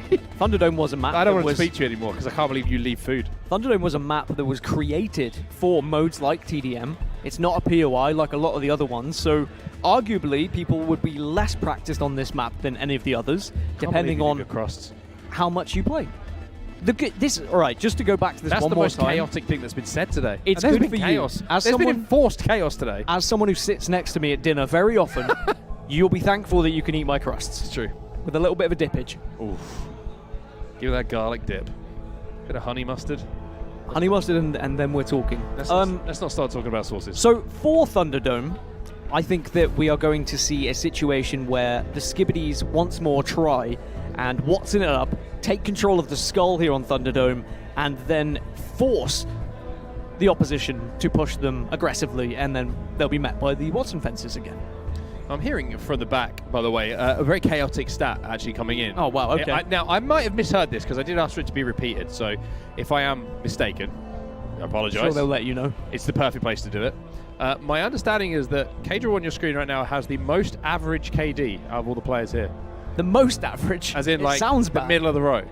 As in the best average or No, the most average? As in the average, like in the middle. His average KD is in the middle of everyone. So he is the most average KD. Now, I might have misheard that completely. You may have. But I love the idea of being the most average player.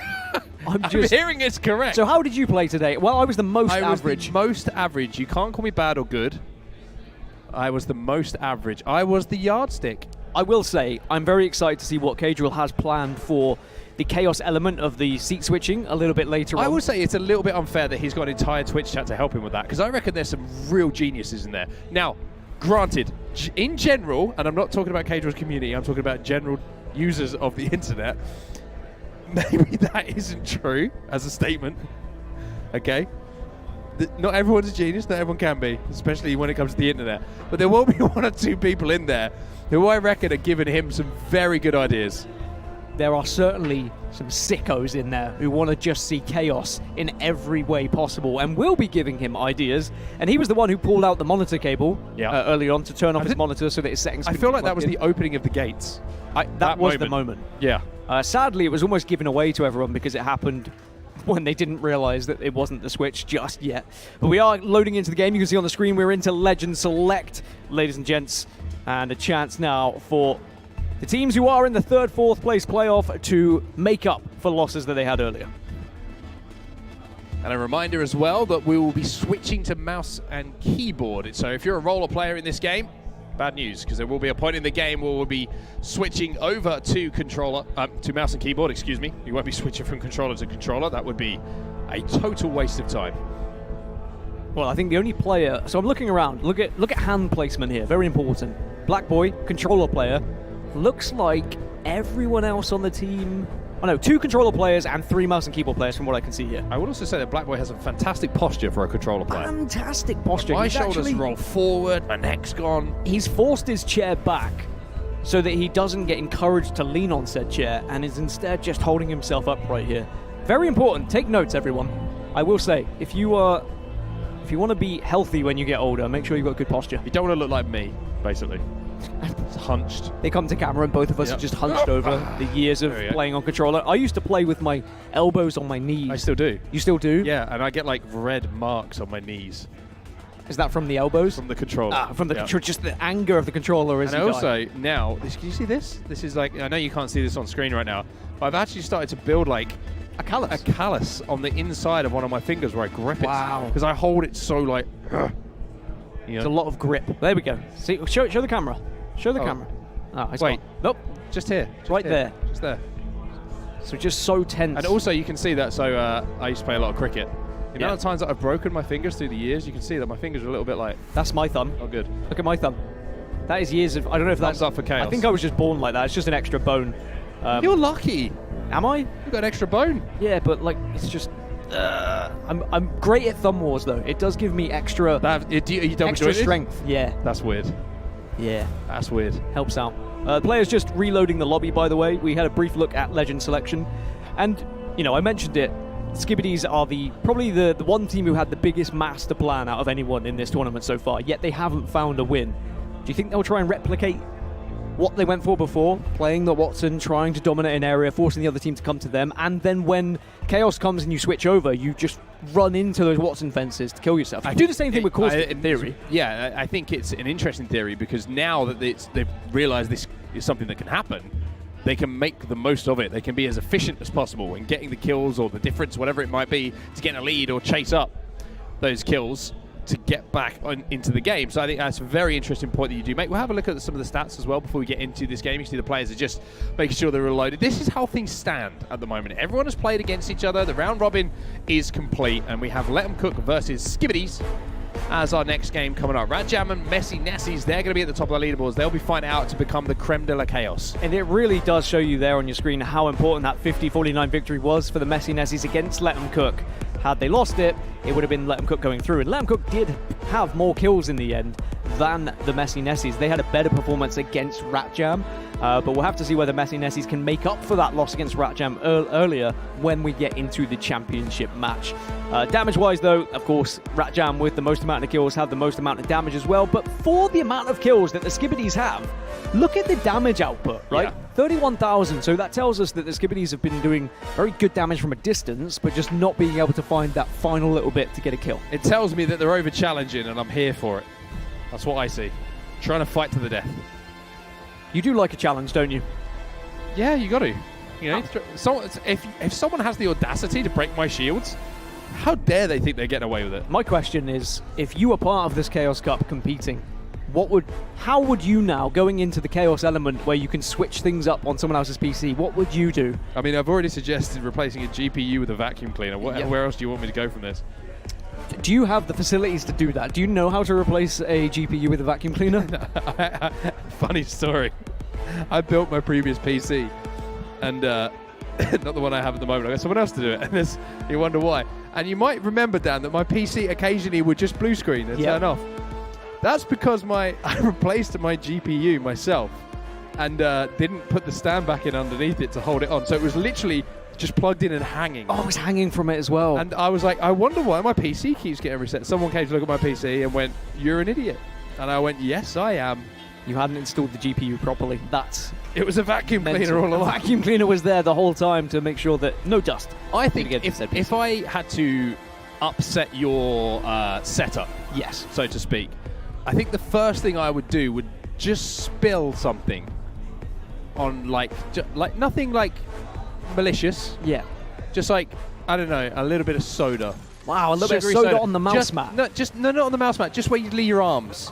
You know what I mean? Just like, just that, subtly disrupting. Yeah, I think that would annoy me more. That would annoy me. Because every time you put your arms down, that would be it. Anyway, we're into the fourth place playoff, I guess we'll call it at this point, and we are on the Thunderdome. This is the specialist map for TDM, and we are seeing, what I described it as earlier, the ram butting. the butting of heads from the Rams, and it was the battle to get into the skull once more. It was, by the way, great work from the observers to get both teams going up the zip lines at the same time. It was quite theatrical. Almost feels like I was watching a movie, but it's a 6-2 lead to Let 'Em Cook. The Skibbities not getting control of the skull to begin with, I think is very important for Let 'Em Cook, because had Skibbities got control, you'd imagine they would then turn this in their favor, where suddenly, you know, they're going to be setting those Watson fences up once more. Well, Cadril, who has certainly been one of the most creative when it comes to the period of chaos, not only has he been creative, he has been, I think, listening in to the broadcast and saying, "Hey, you've been talking bad about my talking bad about my boy Crypto." And he tries to put it right, but the drone gets immediately taken out and proves us right. I mean, they would have seen that the Skibbities played heavily in favor of Watson, so one way to counter that is by utilizing Crypto. But we are getting some early chaos in our ears, and we'll have to see whether that chaos is going to happen upstairs, Hannah. All right, I thought we might as well do it early this time, so we're going to make the switch and make everyone move mid-fight.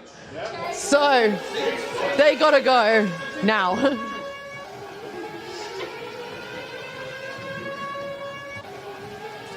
Well, the changes have happened, and I'm curious what Cadril has done here, because... Now, I have an understanding, I think. I want to see the mouse untouched here. Wait. One more seat. Okay. No, I don't want to play. Interesting. Right, there's only one player in It's here. been worked out, though. It's been worked out immediately. Have you seen what's happened?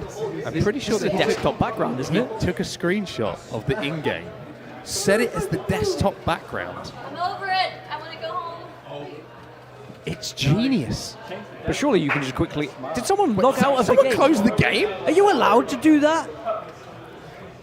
They both did. Oh, okay. Well, she's worked out now that, yes, okay. it was just, oh wow, straight into the OBS. Now this is really, you can really mess with Wait, this if you play stream through here. OBS, you are, I was going to say, you're a god game. How about an Agent of Chaos where you just change the bitrate of the stream just to really annoy your opposition? She's struggling here. There we go. Wait, are we into the game? Casual is, I hate to give this title out early. He's just watching and laughing. I hate to give this title out earlier, but he might be the ultimate Agent of Chaos. He really has had a plan every single time. Also, so confident that he didn't even change much on the opposition PC. And he may be unaffected here. Wait. This is great news for him, by the way, if he is unaffected, because that means he could just send himself straight Someone in. has Googled how to... what was that? How to change a virtual desktop? Was that? Or something? I don't know.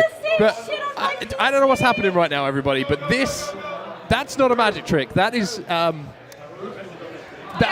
like magic. That's not magic. That's paint. They all just closed the game. Oh, there we go. Point now. There we go. Okay, back underway. Well, whilst the players get used to their setups, we can jump into a listening with Let Them Cook.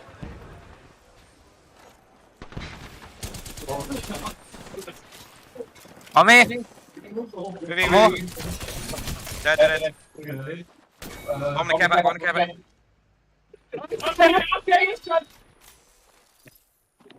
Bro, my settings are cooked. No, I bottled it. No. No! I lost that. I should have lost that. Wait, do we have the top still? Do we have the top? Yeah, no, we got top. I'm scanning. Dropping a ramp up. Bro, these mother suckers, I can't get up. I'm holding. Yeah, I'm swinging. I'm with you. Yeah, I'm with you. What's it? Ramp up. Yeah, maybe drop. 100 per week. Well, back into the game, you can see that the Sheila isn't going to be enough to stop the Havoc as it gets another kill on the board. I will say, by the way, we haven't really mentioned how the score is going so far, and it's important to do that because we are playing TDM. It's 21-9, but I would say that, in my personal opinion, Dan and I would like to get your input on this as well. That was one of the most creative periods of Chaos we've had. Yeah, everyone's gone that one step further, especially realizing that this is their last game to be a part of said Chaos as well. So they all went out, whether it was changing settings in Steam, whether it was putting desktop wallpapers to make it look like you're in-game and you weren't, not allowing Alt-Tab to be a thing. There was plenty that had been done there. And I think that Cajal came out on top, for sure, because when he came back to his setup, no settings had been changed, and then was able to just run into the map and get kills whilst everyone was stood still. Yeah, maybe that's the way, right? Just lock people out. That's why I said lock the PC. Yeah, lock them out. You just need to be on first name basis with the admin so that you know the password to get back into said PC. Closing the game was, that's a mental one. I feel that's like the lowest hanging fruit. I I don't like the lack of creativity. So I wonder if you could convince the PC that there's two monitors and then switch the screen onto the second monitor so then you couldn't even see it. There's a lot of creativity here. Love the Chaos. I like the idea of this coming back for his second tournament and people having a little bit of time to think. You know what I mean? With their PCs. Yeah, and see what they can I like really that do. as an idea. I think that's and you get a little period of time to try and undo it, and then if you don't know, like after a certain amount of time, then whoever did it has to go and change it back. Disabling audio drivers so that you can't hear anything. Yeah, it's a lot of things that can be a problem. Turn on sticky keys. How many times have sticky keys got you? Sticky keys get me. I think hotkeys is the way. Like assigning some macros. Yep. Just press A, and all of a sudden you're getting rickrolled on YouTube. Well, in that case, then suddenly the controller would be the meta, right? As the EMP is blown, and Cajal looking to try and stop anyone from having any fences up. But they're well and truly in control of this one. I'll let them cook. 32-14. We might be getting to the crust of the Chaos. We might be. We might be about to crown the crust. Well, now he's going to swing out here with the Mastiff, get one kill, which at least makes it a little bit closer, but as we say so many times, close is great, but not quite enough. We are hearing this time for more Chaos. It is going to be the swap to mouse and keyboard for our controller players. I think that's not really chaotic enough, to be honest. I think everyone needs to swap. I think every single player, if they're mouse and keyboard, they should go controller. If they're controller, they should go mouse and keyboard. Let's make it even now. It's round 2. Why not? So everyone's got to swap. Well, a little bit of additional nonsense being thrown in there. I'm here for it. I am 100% here for it. Well, I think the admin of Chaos, Hannah upstairs, started to catch on that when it was mouse and keyboard, there wasn't enough people being changed, not enough people being affected, and now you can see there is a lot of struggles happening on your screen. This is as chaotic as it's been so far when it comes to changing your input. And we'll have to see who manages to stay on top now. Are we going to see Let 'em Cook throw this lead away because of said changes? This is where the roller players have got to take over. You are seeing how difficult it can be to shoot on controller right now, by the way. This is a great example. Everyone's like, ooh, aim assist. It's not easy. I would like to see a controller versus mouse and keyboard matchup now on our screens of people playing on the opposite inputs as well and see who comes out on top. How many emails have you written? How used are you to said mouse and keyboard? How many words have you typed only using WASD?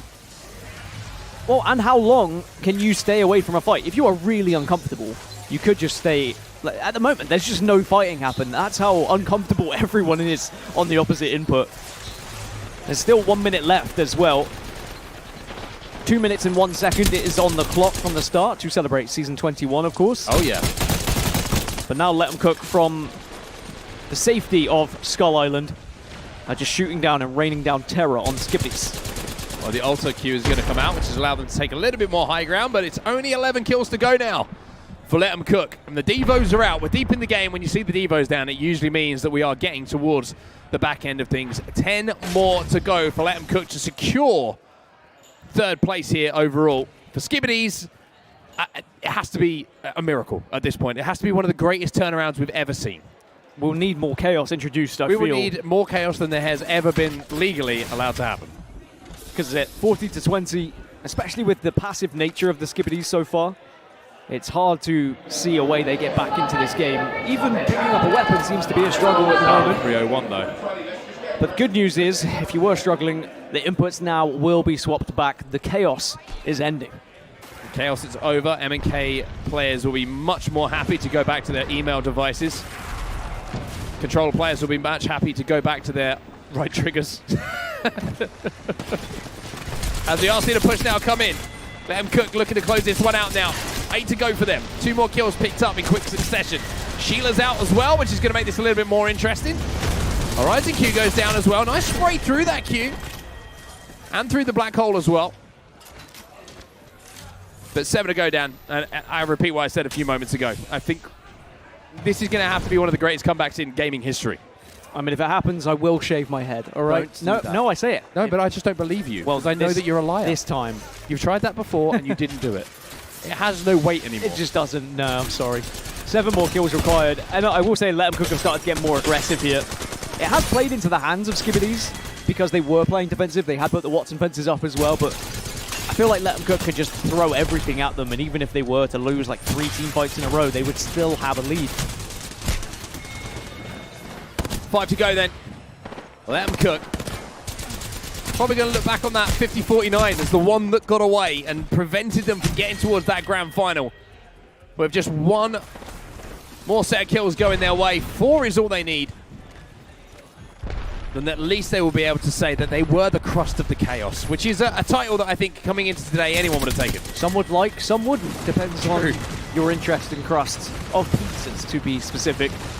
Still 46 kills for Let 'em Cook. There is a late surgence here from Skibbies. They find their 31st kill, make it 32. Wait a minute. Things starting to look a little bit dicey now for Let 'em Cook. They are playing into the hands of Skibbies and their defensive nature. But you'd imagine all you need now is 1 successful push and you will find yourself victors and 3rd place for sure. Not as much of a fight happening in the Skull now. Instead, it is just going to be a big matchup that's been happening down low. It's 48 kills now on the clock. 2 more for Let 'em Cook. 2 to go. And it's time to send it by the looks of things. Get on the zip line. 49 mark, but the real question is, who's going to get the last kill? Who's going to get it? Let 'em Cook will be the winners, and we still aren't sure who got that final kill. One day we'll find out. But for now, all that really matters is that Let 'em Cook lock down that 3rd place in the overalls in our 3rd, 4th place playoff. The crust of the chaos, Dan, has been crowned. It has indeed, and you can see pure delight on the face of Black Boy. The enforcer of chaos himself takes third place with the rest of the squad. And we have to say, Let 'em Cook have provided the most entertainment with the chaos changes of the seat. They were very inventive with their ways of trying to stop the other team from changing things. Chaotically creative, I think is the only way to put it. I will say, by the way, it looks like Cage will finally put his phone away, which I think maybe my fault. Maybe my fault. We don't know. We don't have as soon as you started mentioning about subs being gifted, True. He was probably maybe I should put this one away. But there's the confirmation. Let 'em Cook will win the third place playoff, and a bronze medal will be given to them. And hats off to them. I think Cager and Black Boy, with their strategies throughout the Chaos elements, they were so close as well to being in the grand final. If you consider it was a 50-49 in that first match we had today, that really found them in the third place playoff in the first place. Could have gone either way. Those final moments could have gone either way. It was so close. It couldn't have got closer. 50-49. It's one of those games. games. Couldn't have got closer. But it does mean that will be the end of their run today, and they do solidify that third place, like you quite rightly say. But we have one more match to go. And this, like you quite rightly said, Dan, is on par with the World Cup, on par with the Champions League, on par with the Super Bowl. We have to find out who is going to be winning the Chaos Cup. But before we get there, Hannah has an interview with one of our players, so let's check it out. Okay, hello guys, and I'm here with Black Boy, who's been, I don't think you've stopped smiling for the entire evening, which is actually amazing. It's so nice to see. But I want to ask you about the seat switching during this part, because you got back to your gaming chair with a Google search. Yeah, so we switched the desktop. So our desktop was still there. We just created a new desktop, and they were just completely baffled. So I came back to my setup, and the Google search was, how do I get rid of the virtual desktop? It was actually quite funny. When I went to their setup as well, they had Rick Astley, never going to give you up, and I couldn't even move the mouse. And I was like, you know what? It's fine, because I knew when I got back, I just hopped back on and no settings were changed. Couldn't come last. We had to secure the third place. I mean, that's really smart, but did I get you right? You got rickrolled. I did get rickrolled, yeah. I mean, it's Chaos Cup. It's absolutely chaotic, so it's not the first, and it won't be the last time, I'm sure. I certainly hope it will not be the last, because I think that's the first time I've ever seen someone getting legitimately rickrolled in the middle of a tournament. Yeah, no. So, very, very good. So you guys have managed to lock down third place, but who do you think is going to win? I think Rap Jam might take it. I think there's just some talent over in those fingers on the sticks. I think they'll take it. And if they've learned anything from the dirty tactics we did to them, then they'll for sure bounce back and win that. I mean, I can't wait to see what comes next. It seems to just get better every single time. So we'll see if you're right. Hey, that will. Great to hear from Black Boy. Happy with third place. I think maybe a little bit disappointed that they aren't in that grand final. That natural fiery competitiveness, you could see it for sure. But one thing I want to talk about, Dan, is the conversation around what happened during the seat switch. Because are we that far developed in the Chaos meta that everybody's just going to get back to their setups, unlock, or whatever it might be, and no settings will be changed? It's very defensive plays that are coming out. It's the equivalent of a watching gen. It's preparing early to make sure that your settings cannot be touched. But if everyone learns how to do that after the switching occurs, well, okay, right. If everyone has learned this, is there a way that you can get your PC not touched? I imagine someone just unplugs a mouse and then it's difficult to try and do something, uninstall a driver. But then you also have to have the strategy of how do you get back. It's true, metas usually go full circle in some way, don't they? It's do we suddenly get back to in-game things where people say, okay, the most I can do here Wraith is just run away. The most I can do is hide at that point. Well, we've got one more opportunity for you to do what you've done so well so far today, Dan. And that is place your hands upon the wheel.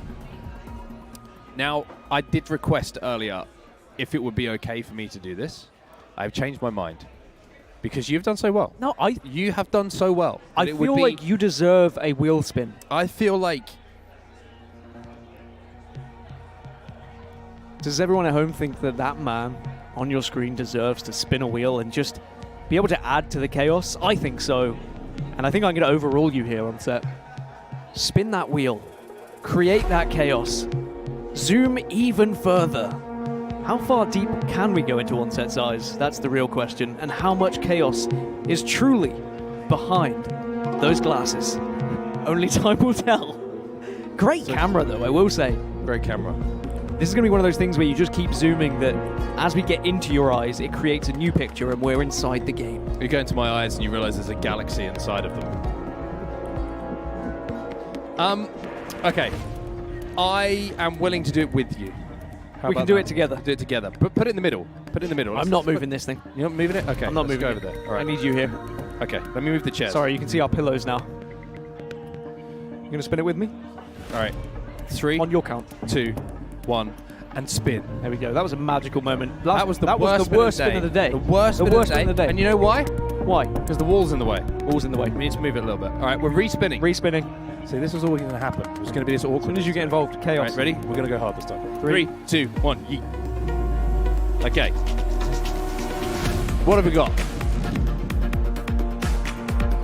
Making me dizzy. You sat on my chair. Did I? Yeah, sort of. No, I didn't. I sat on my chair. You can't, that large. can't 6. throw those kind of accusations out there. 2. Wow. That is controversial. Well, unfortunately, that Controversial. means that. What does it mean? League ops. I'm saying that's surely 2. I don't know. I think it's on the line. We're going to need a call from the admin. We're going to need a call from the We're going for admins. 2. It looks like It there's a wouldn't focus in. Be the Chaos Cup without a little bit of chaos. A little bit of chaos, and that means if it's number 2, we'll be going back to the core, as I quickly Back to got the my core. notes. Now, the core provided a very entertaining game earlier, although it was a very strategic one when players got involved, because it was the battle for the center of the core, as it were, and a few teams struggled with that. They did. Things to keep in mind if you're just joining us, by the way. Firstly, welcome to the Chaos Cup, the UK's first community tournament for Apex Legends, live here in London. It's been a very, very fun day. There's a lot of people down here as well, just hanging out, having a good time, which we love to see. But the elements that have made the difference today, it's not just raw gun skill down. There are, of course, the elements of chaos. We have players who will be changing from their preferred peripheral, mouse and keyboard, over to controller. At one point in this game, they will have to make that switch, and we have seen that that's been tough for some players to adapt to. On top of that, we have the seat switching, which I'm still struggling to say. We have seen, I would say, a continual pattern where it started off with good nature, a little bit of fun, and it has descended into madness. I would say almost. It's getting out of hand. Let's put it that way. It's starting to get a little bit out of hand with some of the tricks that are being pulled to lock people out of PCs. It's become malicious. That's the word I wanted. I couldn't find. Thank goodness that you filled me in. I think that during games 1 and 2 today, people were very nice, and they were just doing things in game, but then people got braver. People kind of gave the admin a look in the eye and said, can we edit the PC settings? I don't think those conversations happened. No. I think they just went for it. I think nobody stopped them. Nobody stopped them, so they realized that the gloves were off. We had people turning monitors upside down. We had people changing video settings so that the picture was also upside down. And everything that could happen did happen, but here we go. Here we go. It's the finals, everybody, of the Chaos Cup. Messy Nessies versus Rat Jam. Two teams who have given it their all today, whether it be through Apex Legends gun skill in TDMs or their ability to rewire PCs. Well, remember, Rat Jam as well are the team that are coming in with the most victories, and they are undefeated so far today. But the Messy Nessies are the squad who take the lead early. And for Rat Jam, I mean, we heard from Simply Ashton himself when he was playing on Mirage. He was very confident, saying, look, I'm undefeated as Mirage. Maybe Mirage is the meta pick here in the Chaos Cup. Well, Rat Jam are going to get out to an early lead here. They're up by 2, and you are quite right. Maybe it is going to be... Who would have thought it, right? Mirage winning a tournament in Apex Legends, showing that the competitive scene is maybe missing out on something. Maybe this is the beginning of something special here in the Chaos Cup. We can see 3 members of Rat Jam. Now, one of them being Jeff, by the way. Here's Jeff. He has been unbelievable today, and Simply Ashton did say that one of the key reasons why they've been winning is because of Jeff. We have Jeff does not lose. Jeff does not miss. Well, at the moment, Messi Nessies, they're on the back foot. They are retreating. Caustic Barrels were down. Rat Jam are on the hunt. This sneaky little spot, though. Tide's going to chase down Brown Sugar, and Brown Sugar will go down. And that's a big swing. Look at that. 1 kill now. The difference between the two teams. As Messi Nessies are back into this thing. 6-6, all tied up, and I wonder whether we'll get a game like we had earlier on today, where it comes right down to the wire. Now, as Onset mentioned, it is not just a straight TDM. We have chaos that will occur here in these matches, whether it's changing peripherals. Remember, there were rule changes. It doesn't even matter if it's controller or keyboard on my wheel anymore. It just seems like you have to switch to the other input. And we'll also have the seat changing, where you can really destroy the opposition. As now the Messi Nessies, I mean, they are very much in this game. This is super, super close. Weavsky with some beautiful shots coming in from that vault, though. Not missing too many bullets at the moment. And that little swing of 3, 4, 5 kills puts Rat Jam into the most commanding lead of the game. But it feels like at the moment, every single time we're seeing a team fight, it's going one way and then the other. For now, though, it's time for the normality to just take a little bit of a back seat, because it's chaos time. All right, guys, it is time. I'm going straight in once again with the seat switch. And I've just realized I think I'm in the path again. I'm going to use this again.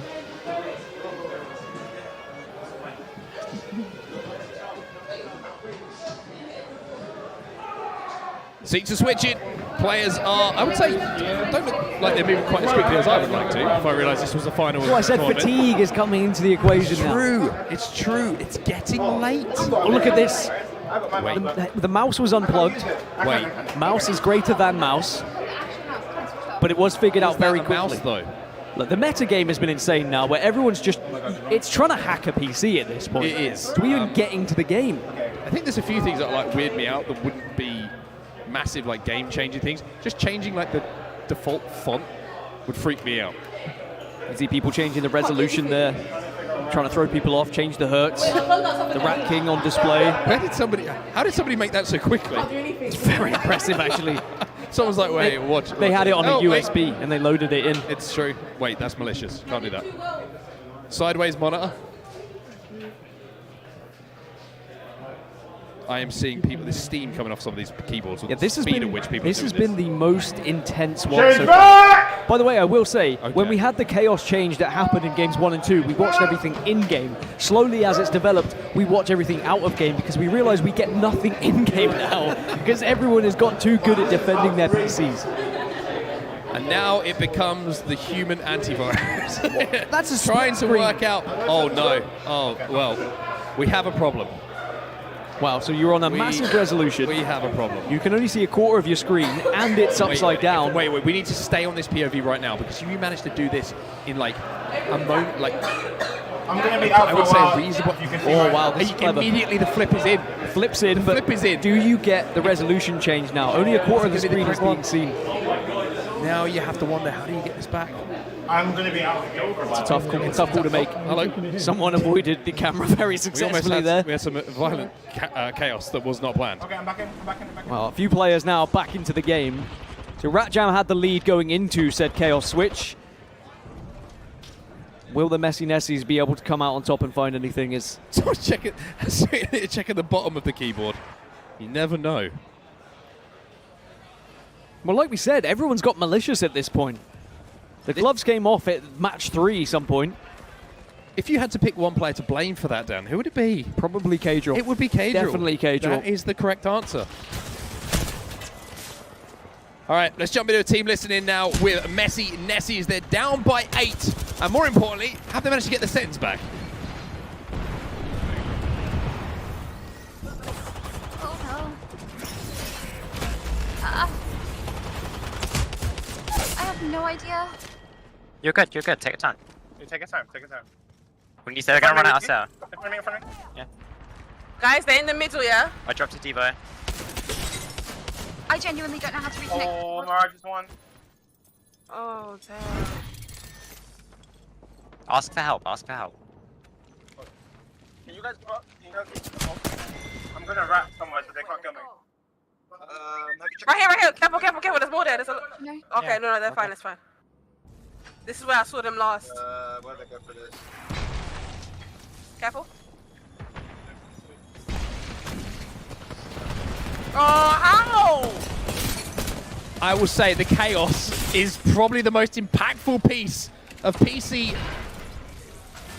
I want to use a word that I can't use on broadcast. But Sweet Anita, you can see, has had to call in help here. The Knight in Shining Armor has turned up. Hopefully, the PC Wizard can change things and get her back in the game. Can't even get her back in the game at the moment, and you could hear the kind of disbelief in her voice as well. And heartbreak, because it has now found the Messy Nessies 15 kills behind Ratjam. And now, are Ratjam the best Apex Legends players, or are they just the best Chaos malicious players that we could have possibly imagined here?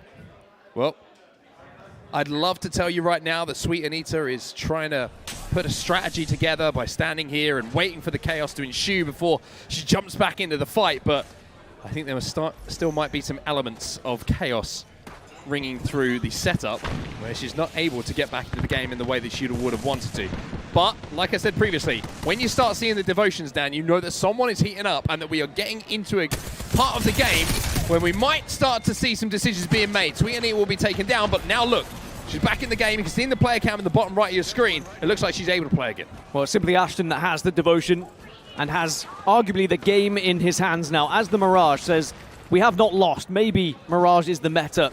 It's a 100% win record for Ratjam, and it's looking like it may continue that way as they are closing in on first place. 18 more kills required. The Messy Nessies are behind considerably now. But remember, there is still one more element of chaos to happen at some point in the game. Certainly is indeed. And is that going to be the difference maker here? The one thing that we can confirm is that it's not going to affect the setups. It's just about the peripheral that you're using. Hero now up on the hike with that Devo in his hands. Not got too much ammo to work with. But one thing that is incoming at this point, Dan, isn't kills, but it's chaos. It is time for our final piece of the day. All right, and so you guys just said that it's only the peripherals that are going to be changing. I am about to tell you that that is wrong. That is wrong. We are making them change places a second time. Peripherals? Yeah, they can have their peripherals. We don't mind. And I'm really sorry, Anita. I was going to say, I feel really bad. She's only just got her PC working again, and then they decided they're going to change places once more. Be nice. Ashton, be nice.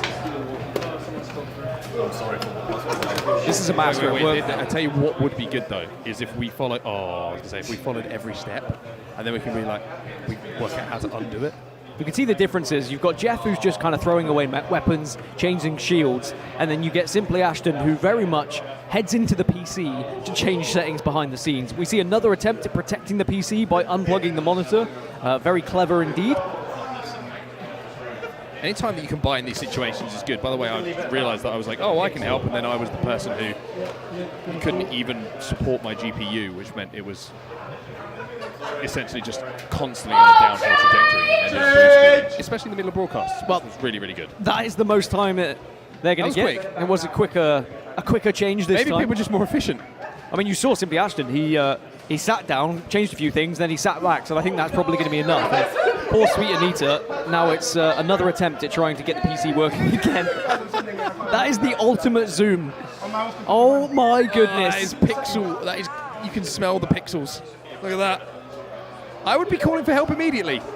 I would be putting my hand up. I would have no. I'm fine. I'm completely fine. I'm going to run it. You know, reservations about it. I'll be like, I need help. I need help. Would help even come? That's the real question. Maybe we need Black Boy, the Chaos Enforcer, to start to arrive and help those who have really put other people in a bad situation. This is sad to see. This is chaos, though. This is what you signed up for. This is chaos. Oh no! Oh, not the grab of the head. Back into the game. Back into some gameplay.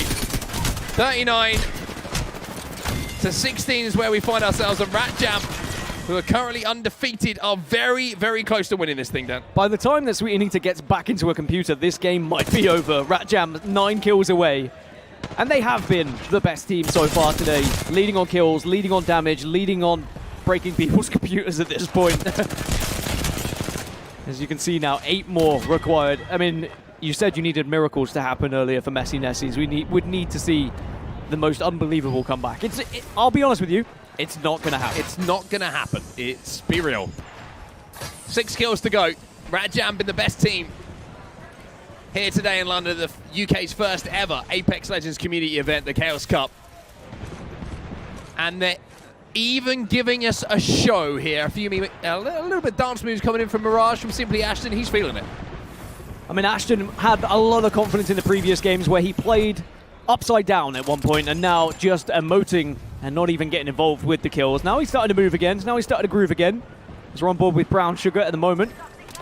But there he is. Here's the man of the hour, Simply Ashton. Is he the captain of the team? Maybe. With the confidence that we've heard. And he will fly on in and gets the damage done with the flatline. He follows up with a Mozam. Doesn't quite survive. 3 to go then. And as hard as Messi Nessies are trying just to hold on, it does feel like an inevitability. Although I will say that exchange didn't heavily go the way of Radjam. Little flank coming in here, top middle. This is where all these fights have taken place, in and around these tunnels leading up to top middle. These ramps have been an absolute death pit for everybody who's been involved. And now you're seeing the big push come in. 47 kills still. Make it 48. It's 2 to go here, Dan, and we're all wondering. Who's it going to be? Who is going to get the last kill? Will we catch the last kill today? That is the biggest question. Who is going to be the champion and gets the final kill off the day? Who knows? Because it happened elsewhere. But it is going to be Radjam who take the victory. And look at Jeff's celebration. Look what it means to him.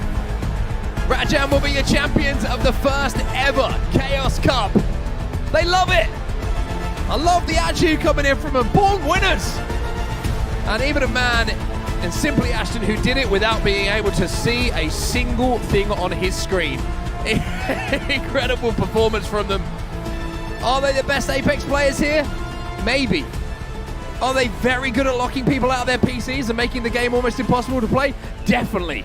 But that's the Chaos Cup, baby. That's how things work around here. That is the Chaos Cup. A 100% record for Radjam today, with the honourable rat on the shoulder as well, I must say. A key part of the success, having the mascot there with them. But we have to give credit where credit is due. To go undefeated, to not lose a single match today, proves that they very much deserve to be the winners of the first ever Apex Chaos Cup. Well, there you go. There are your winners. It's going to be Radjam. It never really felt like it was going to be anyone else after some of the performances that we did see from them. And being able to close out those final moments, so important. Just to make sure that you or the team was going to be called champions at the end of it. 2 content creators, of course. You've got that Punch Kid and Simply Ashton leading the way for their team. You've got Jeffrey, Shuab, Mark, and Azamat, who are going to be joining them as well. So congratulations to all 6 of them. It's not very often you get to call yourself the champion, Dan. It's very, very rare you get to call yourself the Creme de la Chaos. Creme de la Chaos, and I do hear that they will be getting a trophy each and also a little goodie bag that they'll get later on as well today. But most importantly, the memories and the title of being the Chaos Cup champion.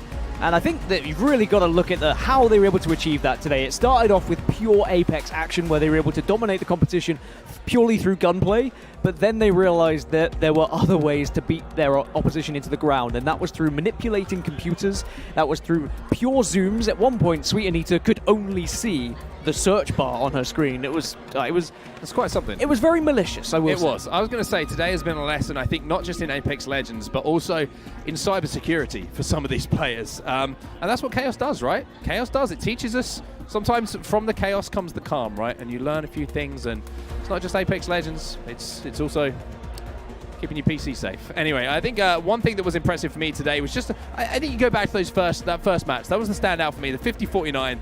Incredible game. That one went the way of Sweet Anita's team, but weren't able to get it done in the final. It's Radjam who will be your champions, and we have an interview, I believe. So, Hannah, who have you got?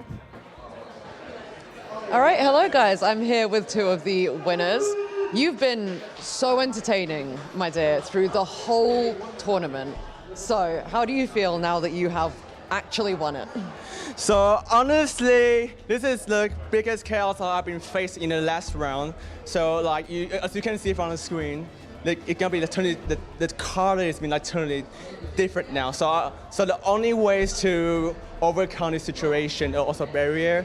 So just only way is trying to get my best to get the solutions back, and then get my Apex. Trying it. Also, I cannot get in because I don't know why. Probably just doing some backup something. I don't know why. But I trying to use the color, some my battle experiences to get the match win. I think there's no way they can try to get everything turns to normal. So the only way is to just get to your experience. That's all that matters.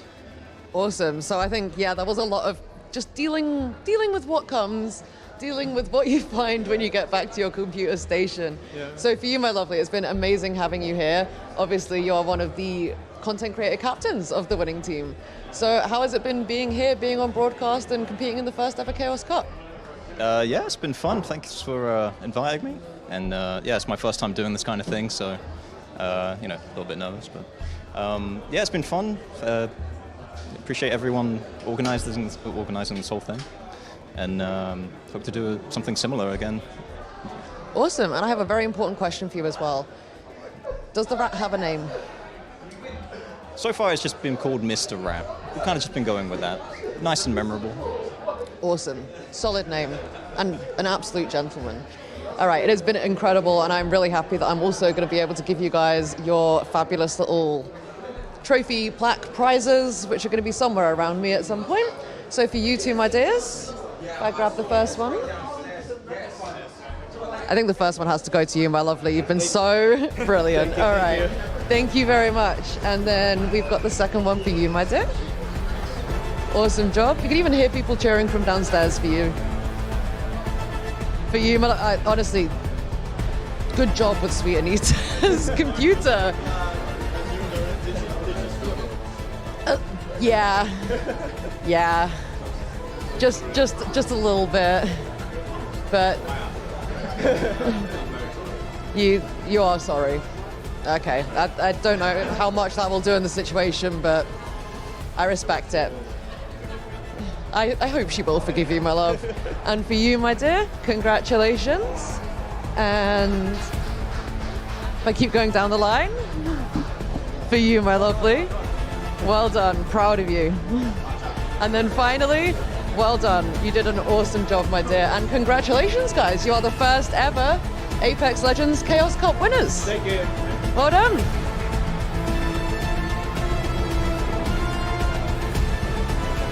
Okay, so now that we've met our winning team, let's throw back to the casters. Let's look at what they think of the last game.